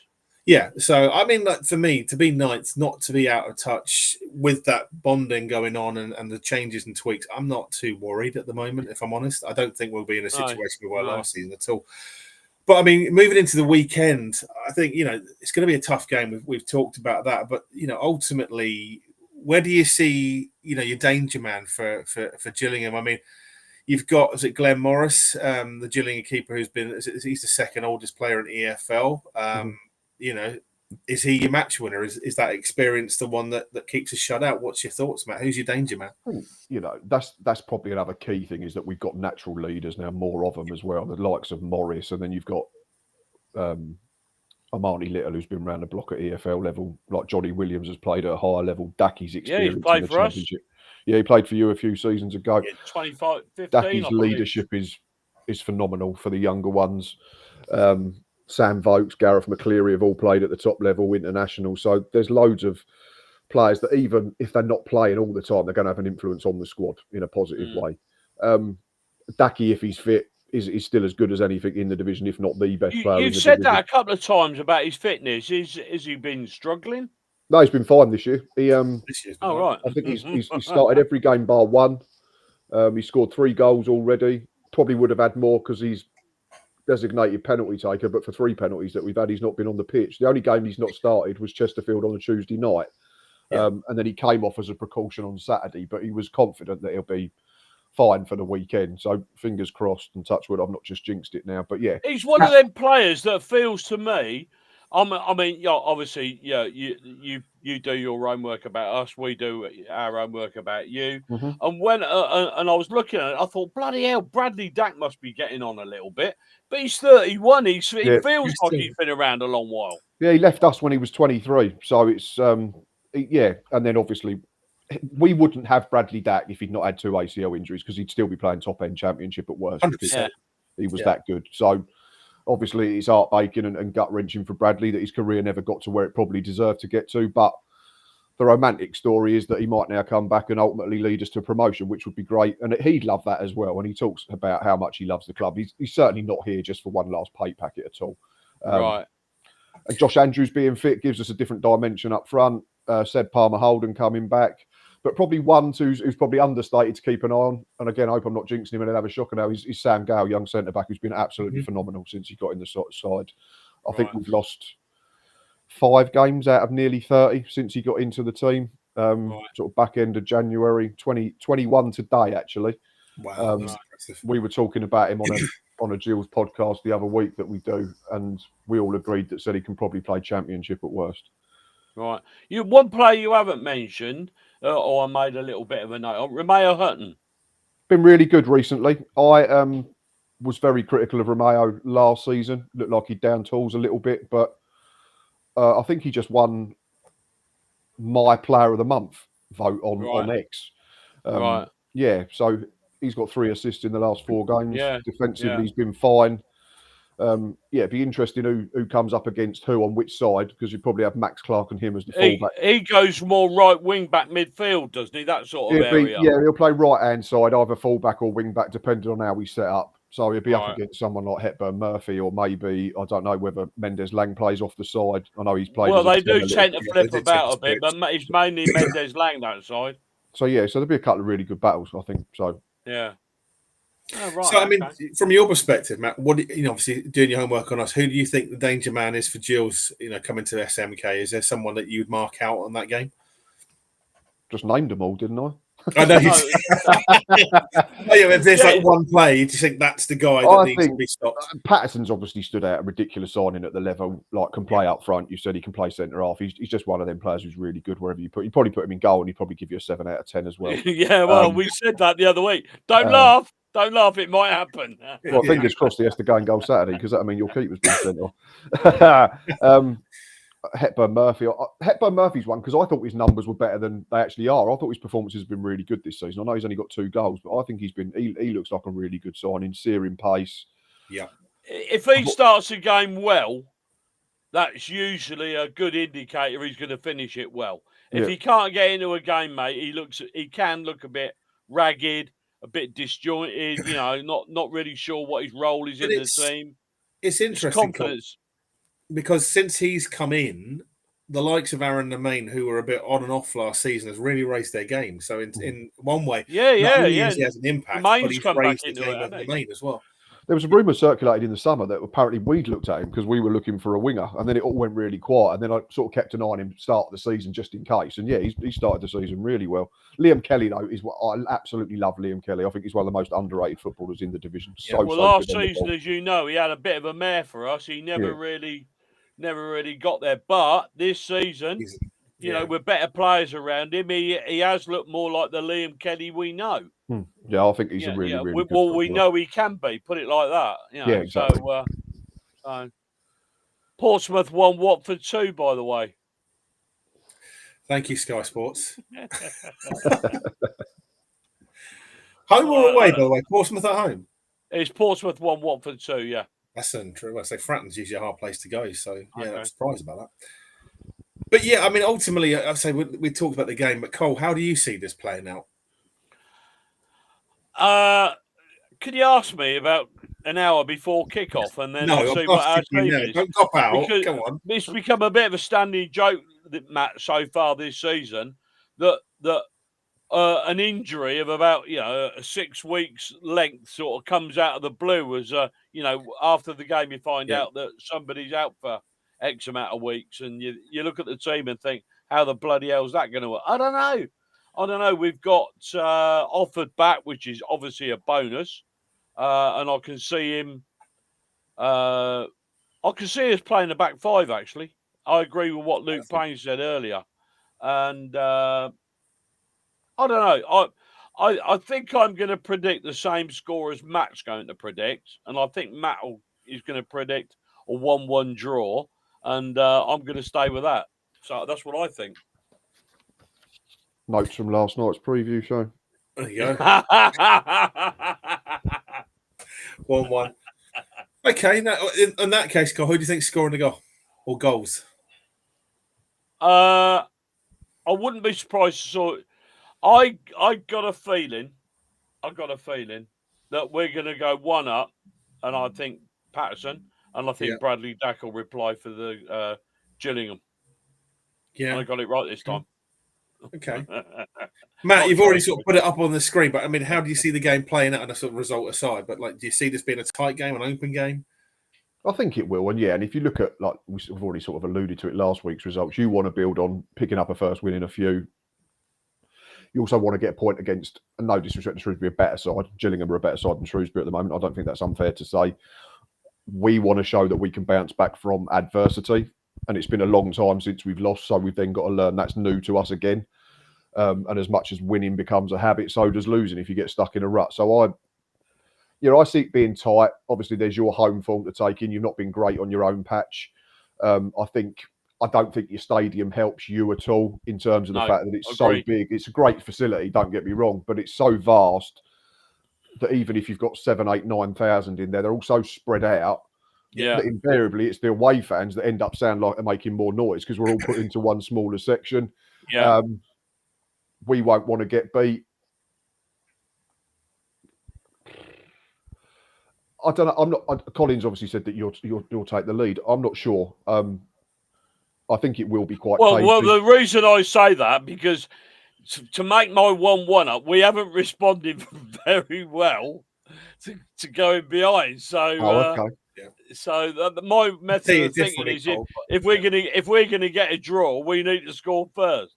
Oh, fair. Yeah, and we've been decent, to be fair. Harrogate, I think, is the only team where we've conceded the first goal and not got anything from this season. We went 1-0 down at Accrington and Tranmere. So, yeah, that's another battle. Is that when it happened at home, obviously we've then struggled in a sense because we've not scored. If we get the first goal, I think we could nick it because we've generally been very good as front runners this season. Yeah. We don't surrender leads, but I'm going to sit on the fence still. I'm not going to move. Right, I'm going to make a controversial point here. Something new. Yeah, another one. Yeah, another one. Yeah, another one. Go on. Do you think there might be an element that the teams you've played away from home, you've had quite a cosy little start to the season away from home, haven't you?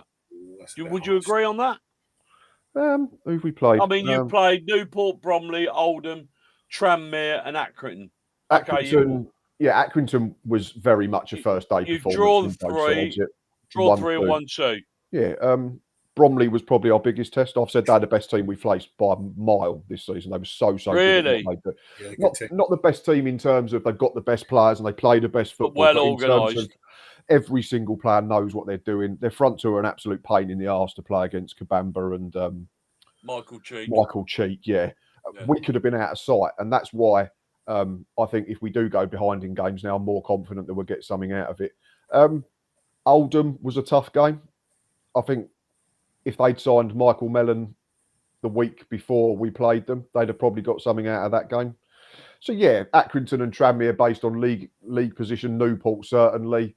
But Oldham. Even Newport, first 15 minutes, they blew us away. They come out and played completely different to how we thought, and we should have been 2-0 down inside 10 minutes if it not been a penalty save. Yeah, I mean, is there an easy game in League Two? I'm not sure. No. I mean, I'm not trying to knock what you've already done. I mean, away from home, like I say, you've drawn 1-2, you've drawn 3, 1-2. You're unbeaten like us away from home. Mm-hmm. I just looked at the teams you'd beaten, and I thought, those fixtures haven't fallen that badly for you. No, like I say, if Oldham had signed a striker the week before, that could have been a different game. Yeah. Because I think they're 4 or 5 unbeaten since they lost to us. Bromley on another day were out of sight and 3-0 down. Newport on another day score a penalty and it's a bigger battle from 2-0 down. But they always say you can only beat what's in front of you. And well, I mean, your home form, I mean, you've beaten some bloody good teams, haven't you? Yeah, I think we've beaten 4 of the top 12 already and something like 3 of the top 8. Walsall, Crewe, Notts County, Chesterfield, we blew away. So in that sense, it's been really encouraging. And we're creating and scoring goals as well. 4 against Chesterfield, 3 against Newport, 2 at Bromley. Whereas last season, you knew if you scored twice against us, then you invariably beat us. Yeah.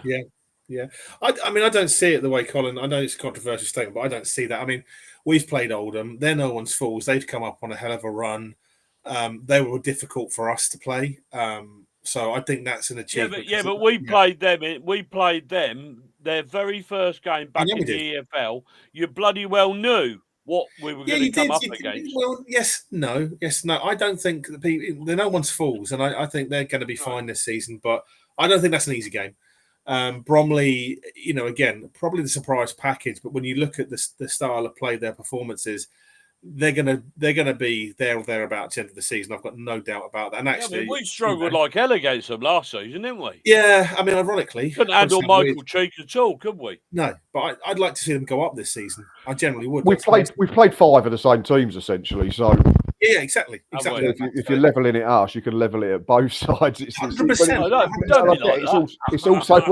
It's also when you play them as well, isn't it? And injuries. Switch him off, Aidan. No, not at all. He talks sense. I'll just say a few Facebook comments. Just while we're at it. And what was it? South Don said the Gillingham guy comes across well and is respectful to our club. Couldn't agree more. South Don. Couldn't agree more. Matt is great, and he has got his own TV show, Jewels in the Blood, as well. If you're interested, everyone. Thank you very much. Yes, go and subscribe, please. I'm not too shallow to.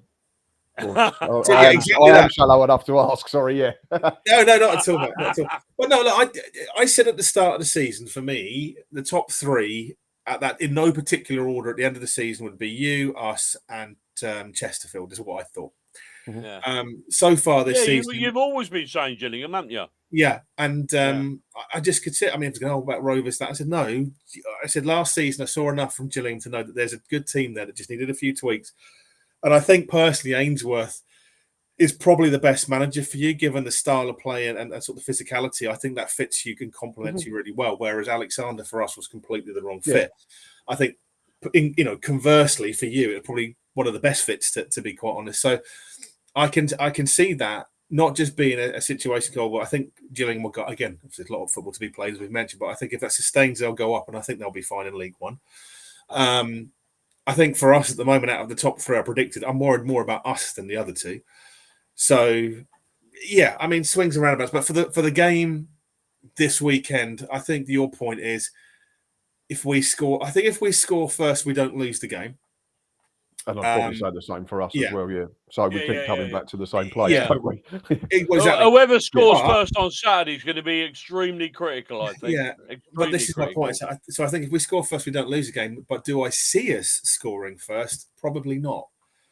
And the reason I say that is if we do go in front is how we handle it, because on a couple of occasions we've really tried to press for the second one, and on a couple of occasions we've scored first and gone, oh, right, we better not get too ahead of ourselves. No, exactly. And we've almost invited the pressure on ourselves. And with a depleted, unorganised back four, it's been made up of, Tom, Dick and Harry because we've got so many injuries, you thought, bloody hell, is that really what we all want to be doing? No, I'm going to be a bit controversial. You'll probably laugh at me now, but if I was Warney, I would change up that team a little bit, and in a surprising way, I would keep a back five. I would keep Patterson in that back five because I think he was outstanding.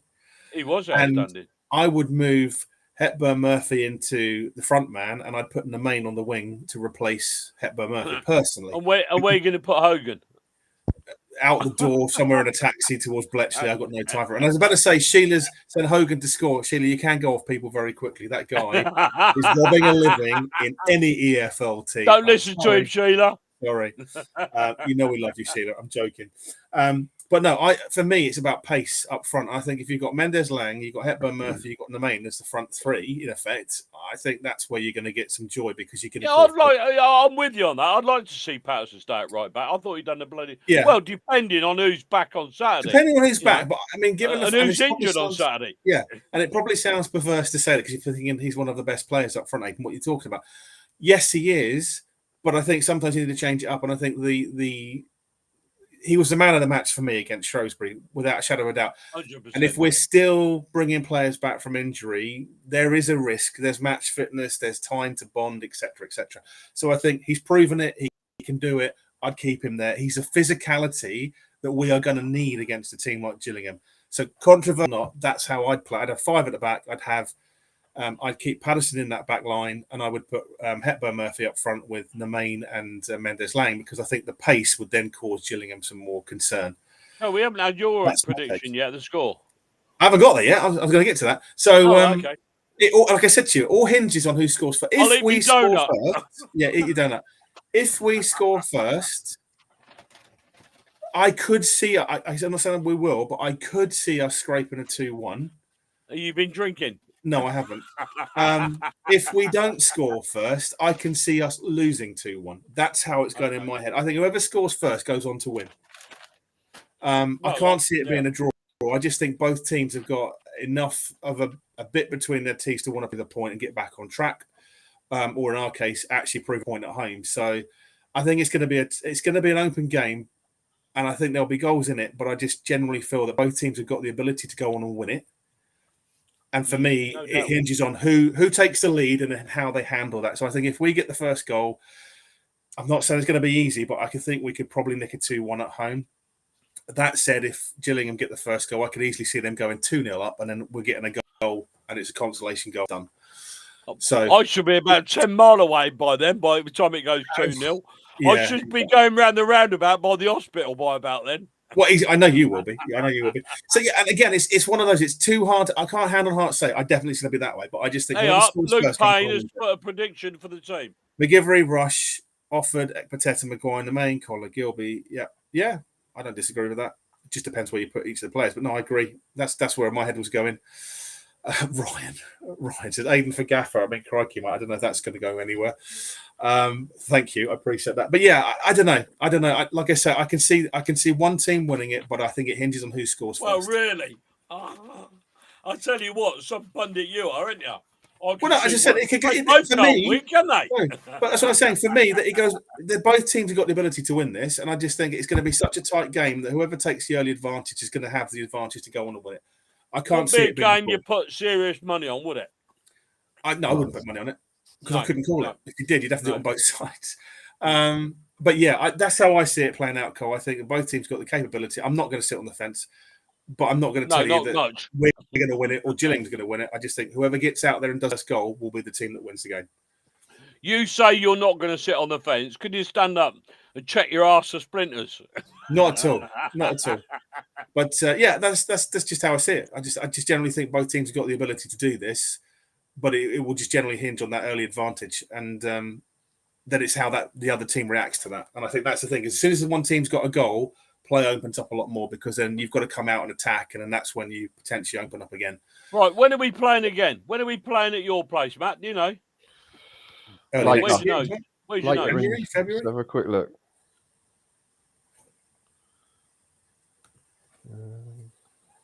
Tonight's interlude is sponsored by 10th of January. Oh, January, right. Yeah. I was going to say we can come back. You can come back on and talk about your impending promotion, but by January it might be a bit presumptuous. Yeah, I've been sewn up by then.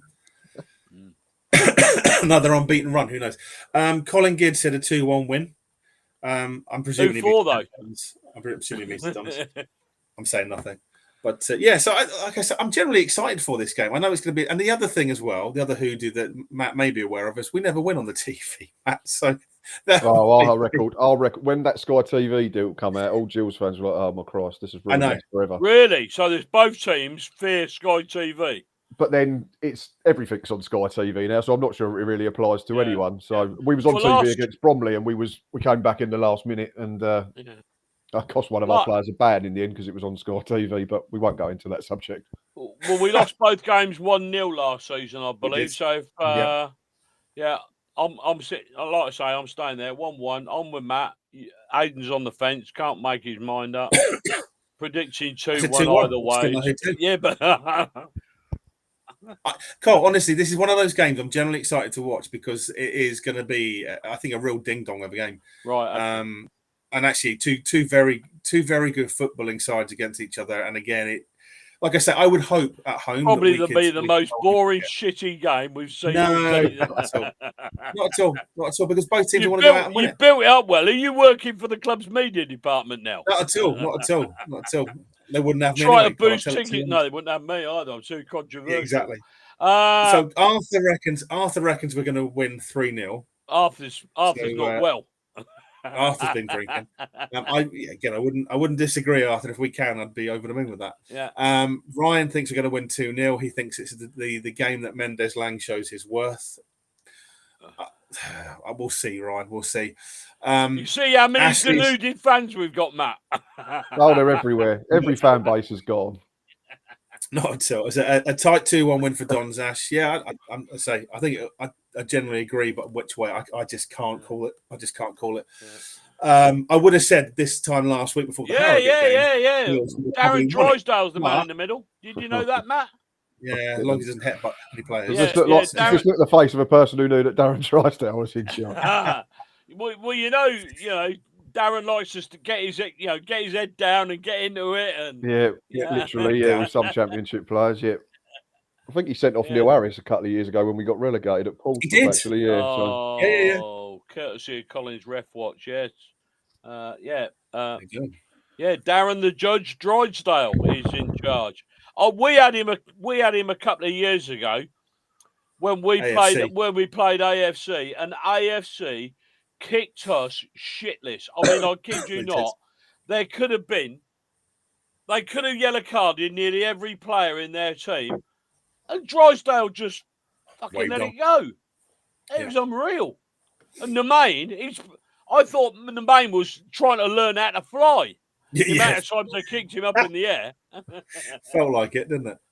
Anyway, Matt, as usual, you've been an absolute bloody star, mate. It's always a pleasure to talk to you. And Thank you for having me. As ever, we extend the invitation to come and visit us back in January. Absolutely. No, absolutely. Look forward to it, mate. Look forward to it. Yeah. Best of luck for the rest of the season as well, Matt. Hope it all goes well for you. Thanks, mate. Yeah. Cheers, gents. Yeah, take care, Matt. All the best. Thanks again, Matt. Take care. Thank you. Much appreciated. Always a pleasure, Matt. What a great guy, honestly. He is. And they say people hate us. Exactly. No, he's a really good guy. Really good guy. And thank you, Matt. Again, it's always a pleasure. Always. I look forward to Matt. I look forward to that guy at Salford as well. I like him. Just because you like the big microphone. The big microphone. Like he's got a very big a mossy microphone, isn't it? He's got a very big microphone. Can't take you anywhere, Colin. Right, okay. Really can't. Well, move on. Anyway, we crack on. Luke Payne's here. Luke is here. It is. Luke, thanks for joining. I say, Luke, I can't remember, so forgive me. Has that tennis championship, as you're watching, happened yet? And if it has, what was the outcome? Or B, if it's not, he was playing it. When is it? I thought he was. No, I thought he was in the final, wasn't he? Yeah, could be wrong. Yeah, let us know. Let us know. We're interested to know how the tennis has gone. Gentleman's game, Colin. Gentleman's game. But there we go. Newsflash, Quarabang. Go on, carry on. No, carry on. You sure? Okay. Carry on. Well, the next question on the agenda, and I'm going to let you start this one, was: does Hogan get a reprieve from Aiden's rant? Well, I don't know. I'm asking you. I mean, you took it pretty badly on Saturday because I didn't take it badly. I said, "Are we after 9 o'clock? Where are we? Yeah, we are." I said, for fuck's sake, out of everyone who can score on the pitch, it would have to be that clown. Yeah, because I went, words. Who scored it? Who scored it? And someone said Hogan, and I looked at you, and you were like holding your Darren, head. and everyone around you me. You were sitting down. Everybody was jumping up. There was limbs everywhere, and you were motionless. No, I just went. I said, I'm really glad we scored. Just why that clown? Honestly, does he get a reprieve? Like I said at the beginning of the show, he took his goal well. A baboon who had been let loose from the zoo that happened to be at that place at that time probably would have scored it, to be quite honest. But he scored the goal. It weren't hard. Again, Cole, I just think overall, your views on Lecco, probably the same for me on Hogan. There were plenty of opportunities for him to go on and do more, and he didn't show the effort for me. So I think it was luck more than judgment, to be quite honest. He was in the right place, right time. Yeah, exactly that. He never offered much else. No, never offers anything. So I'm with you. I'm with you. The only Hogan I've ever watched that's been worth a view was the late great Hulk Hogan from wrestling. Other than that, stroll on, fella. January can't come soon enough. Hulkamania. Yeah, exactly. It doesn't run wild at Stadium MK with that clown, that's for sure.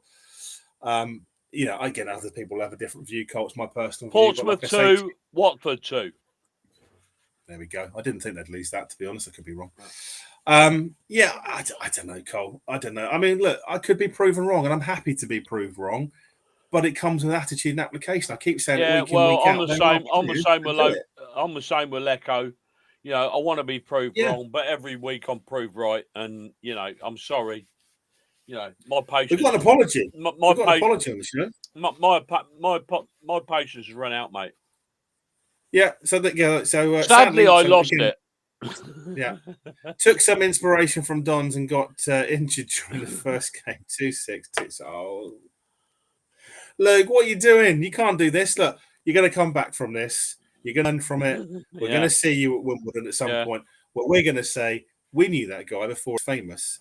Raducanu, step aside. Luke Payne is the next Andy Murray. Or if he's not that, he's an What are you on about, Radicali step aside? Yeah, she can step aside. There's a new show in town, the Luke Payne of the tennis world. Luke, I'm really sorry to hear that, as I say, but look, well done, mate, to get that far and to do that, to do this show, to do the player ratings, everything else you do, mate. You're a credit and much appreciated. So yeah, hopefully onwards and upwards, my friend. Indeed. But yeah, injuries. Probably Paul Warren was teaching him how to play tennis, and that's why he got injured. We joke, of course. But yeah, I mean, again, Cole, what's your views? My views of Hogan. What's your view of Scott Hogan? What do you think? Is it past 9 o'clock? It is past 9 o'clock. He's a lazy bastard. Straight to the point. Okay. Well, no, like I said, on Saturday, he got a perfect start. He scored.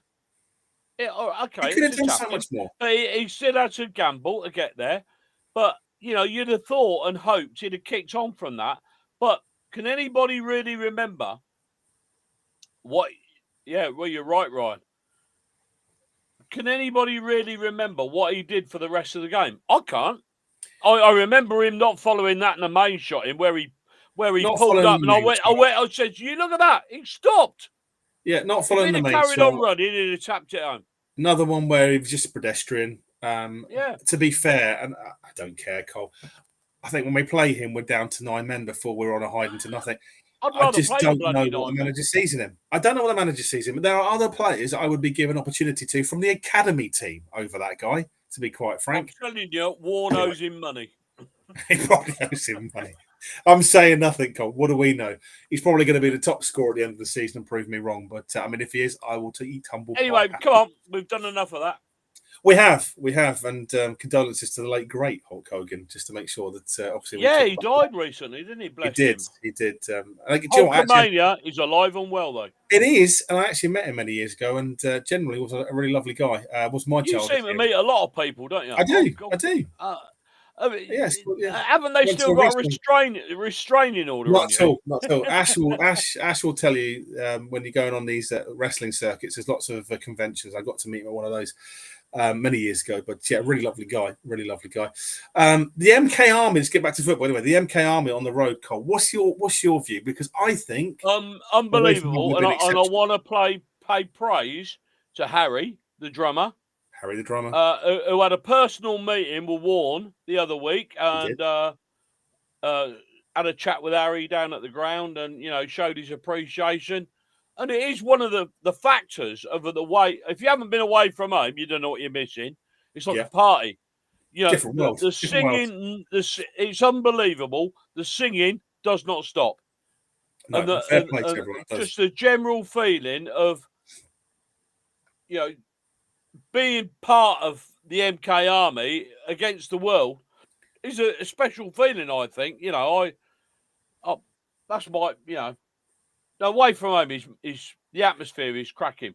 It is. I mean, I have to say as well that not that we're old Cole, but the younger generation coming through, the passion they're showing, the enthusiasm, the numbers that they turn up, it's just really lovely to see. It really is, and I really take my hat off to them because they do come out in numbers. They do support the team regularly.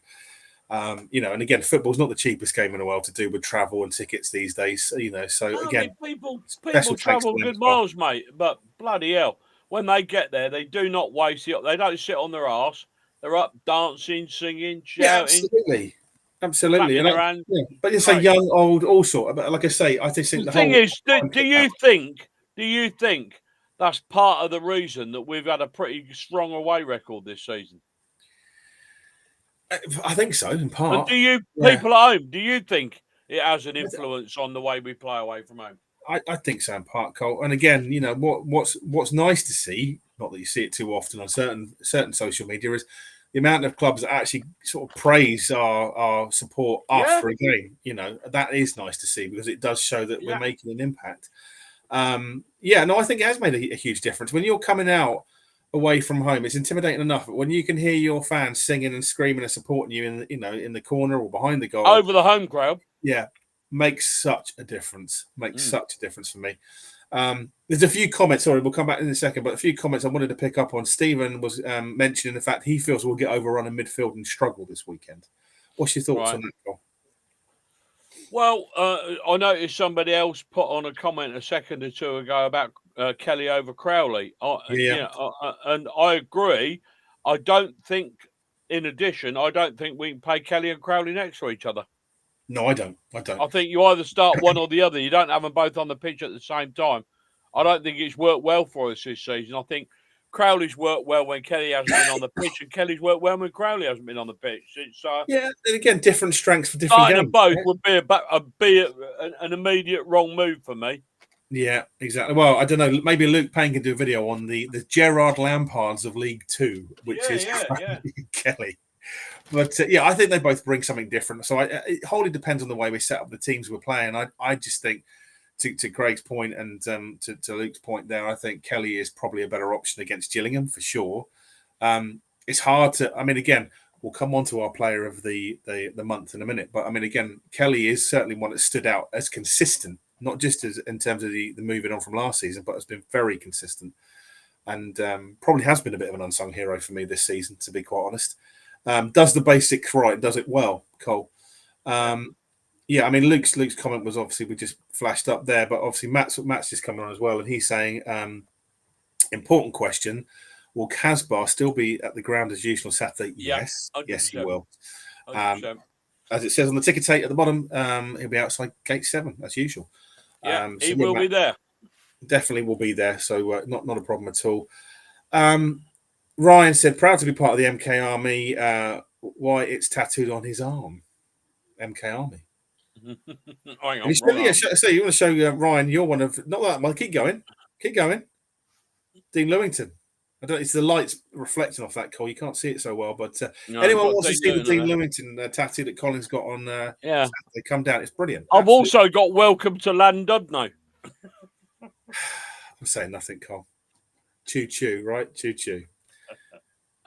Right, yeah. Carry on. Anyway, there we are.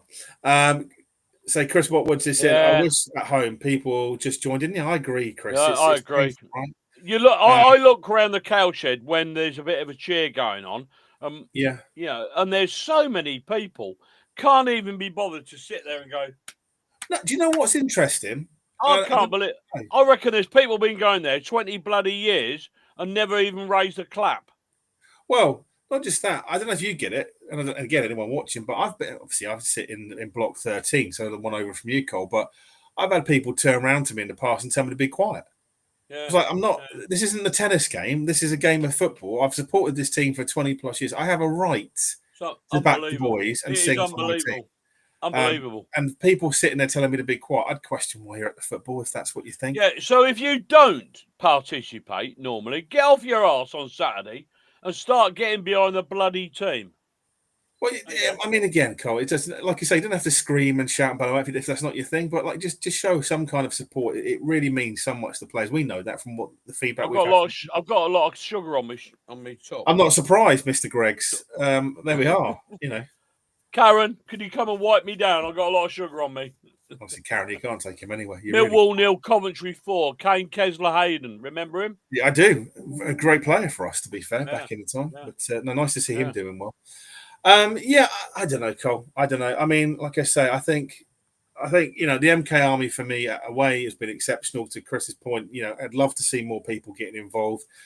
People are quick to jump on the back or boo when we're not performing. But if you're going to sit there and critique and boo the fans, which is everyone's right, at least try and cheer them on for the game when we start, to at least give them the point that we're actually there to support them as well. Yeah. Again, jumping on. Gillingham have got about 1,200 fans on Saturday, so they're going to be getting behind their team. We need to show it all. Come on, you got to raise your game at home, folks. We need to. But no, I think it's on the road, Cole. Definitely 100% for me. It makes anyway. Time's pressing on. So the big question. Got one item left on the agenda. Player of the month. Over to you, Mr. Butler. The Don's Unplugged Player of the Month for me is Callum Patterson, because he's not only done a job up front and led the line well, his long throws have been influential in the result on Saturday, and I thought he was outstanding at fullback on Saturday. Absolutely outstanding. Probably not against the best defense, best attack in the world, but I think Patterson is just the the identity of a player that you'd like to see in every, the commitment to the cause and all the rest of it, and I think he's been absolutely brilliant this month. Yeah, everyone watching has been chuck in your player of the month if you're watching. If you agree, yeah, that's mine. Yeah, I know you've got something a bit different, haven't you? No, well, yes and no. I mean, I had 3 or 4 players in mind. Obviously, Colonel, we've talked about for last month. I think it's been exceptional. Wish him a speedy recovery. I think he is a great loss for us at the back at the moment. It seems to feel, I think, anyway. So I had 3 in my head. I had Kelly, I had Nemain, and I had Patterson, because I think Kelly, for me, has done the donkey work and done it well. Yeah. Not really getting the recognition he probably deserves, Cole, for what he's put in this season. And from where he was last season, has been consistent. I think the main for me is just stepped his game up. He's shown a passion, the commitment. Yeah, I agree. I agree. Both of them have stepped their game up. Yeah, but I still think Patterson outshines them. I haven't finished yet. Oh, okay. I'm coming to that. So yeah, I mean, for me, the main. I'm not taking any more part in the show. There you go. There you go. Not at all. Not at all. But no, for me, the main. I think is certainly up there for me, but it's like I said, I want to see him doing it more consistent. But I think he deserves special mention. I think the thing for me that swung it, and I'm in agreement with you on this, is Patterson was Saturday, because like you, I think he's shown some, even in a difficult run, he's been standout for me. He's been standout. But you can't say Patterson's had a bad game yet, can you? No. But it's the versatility. It's the versatility. And for me, when I saw him at right back, he wasn't moaning. He wasn't like, look, I should be up front having a bit of a spit this time. He weren't sulking. And if anybody did slightly get the better of him, he soon bloody let him know, didn't he? Bloody hell. Yeah. But, he hasn't sulked. He hasn't had his head down. He hasn't been a prima donna. He hasn't, been lazy up front like others have been. I just think he's an all-round superhero for us this season so far. And again, like South Don mentioned, player of the season at the moment, it's hard to argue against that. Yeah. Genuinely lovely guy, puts in the effort, puts in the shift, got some great ability, great experience. So for me, what was the cherry on it? And it was tough because the main was, as I say, was the one at the top for me for a long time this month. But that standout performance against Shrewsbury swung it for me with Patterson. I just think, we lost Dean Lewington, who was Mr. MK. I'm not saying that we have a Mr. MK with Callum Patterson, but you know what? He's fast becoming one. His attitude. Yeah, he is. And that is. Oh, there you go. The Don's Unplugged Player of the Month for September, as decided by us, because you lot don't count. They do. That's Callum Patterson. So. Yeah, no, thank you. We'll be taking him his prize, which is a bag full of donuts. A bag full of donuts and a Don's Unplugged cap. There we go. And a Don's Unplugged. Hey, wouldn't you like to see him wearing a Don's Unplugged match? I'm sure we can get that to be arranged, Cole. I'm sure. He's a lovely guy. Don't tell me you've been stalking him as well. I've chatted. I mean, I haven't stalked him. Yvonne's been stalking him with Lou, but that's a different story altogether. Yeah, Yvonne's been stalking him. Okay. Yeah, say no more. But no, say player awards next week. So I will be making special mention that he was Don's Unplugged's player of the month and see what we get from there. I'll try and get a little video with him if I can. Hey, that'd be nice. Or even Mr. Paul Warden, and maybe just do like the cook report and say, when are you coming on the Don's Unplugged show with my phone and see if he runs away from me? You coward! Get in front of us. Get in front of us, lot. Come on, yeah. There we go. Right. You're looking at telly. Go on. You're going to say another score. I was gonna say Carlisle 3, Hartlepool 1. The monkey hangers are getting the monkey hangers. Yeah. The monkey hangers are getting their asses handed to them. If you don't know the story about Hartlepool and the monkey hangers, read about it. It's hilarious. It is hilarious. Yeah.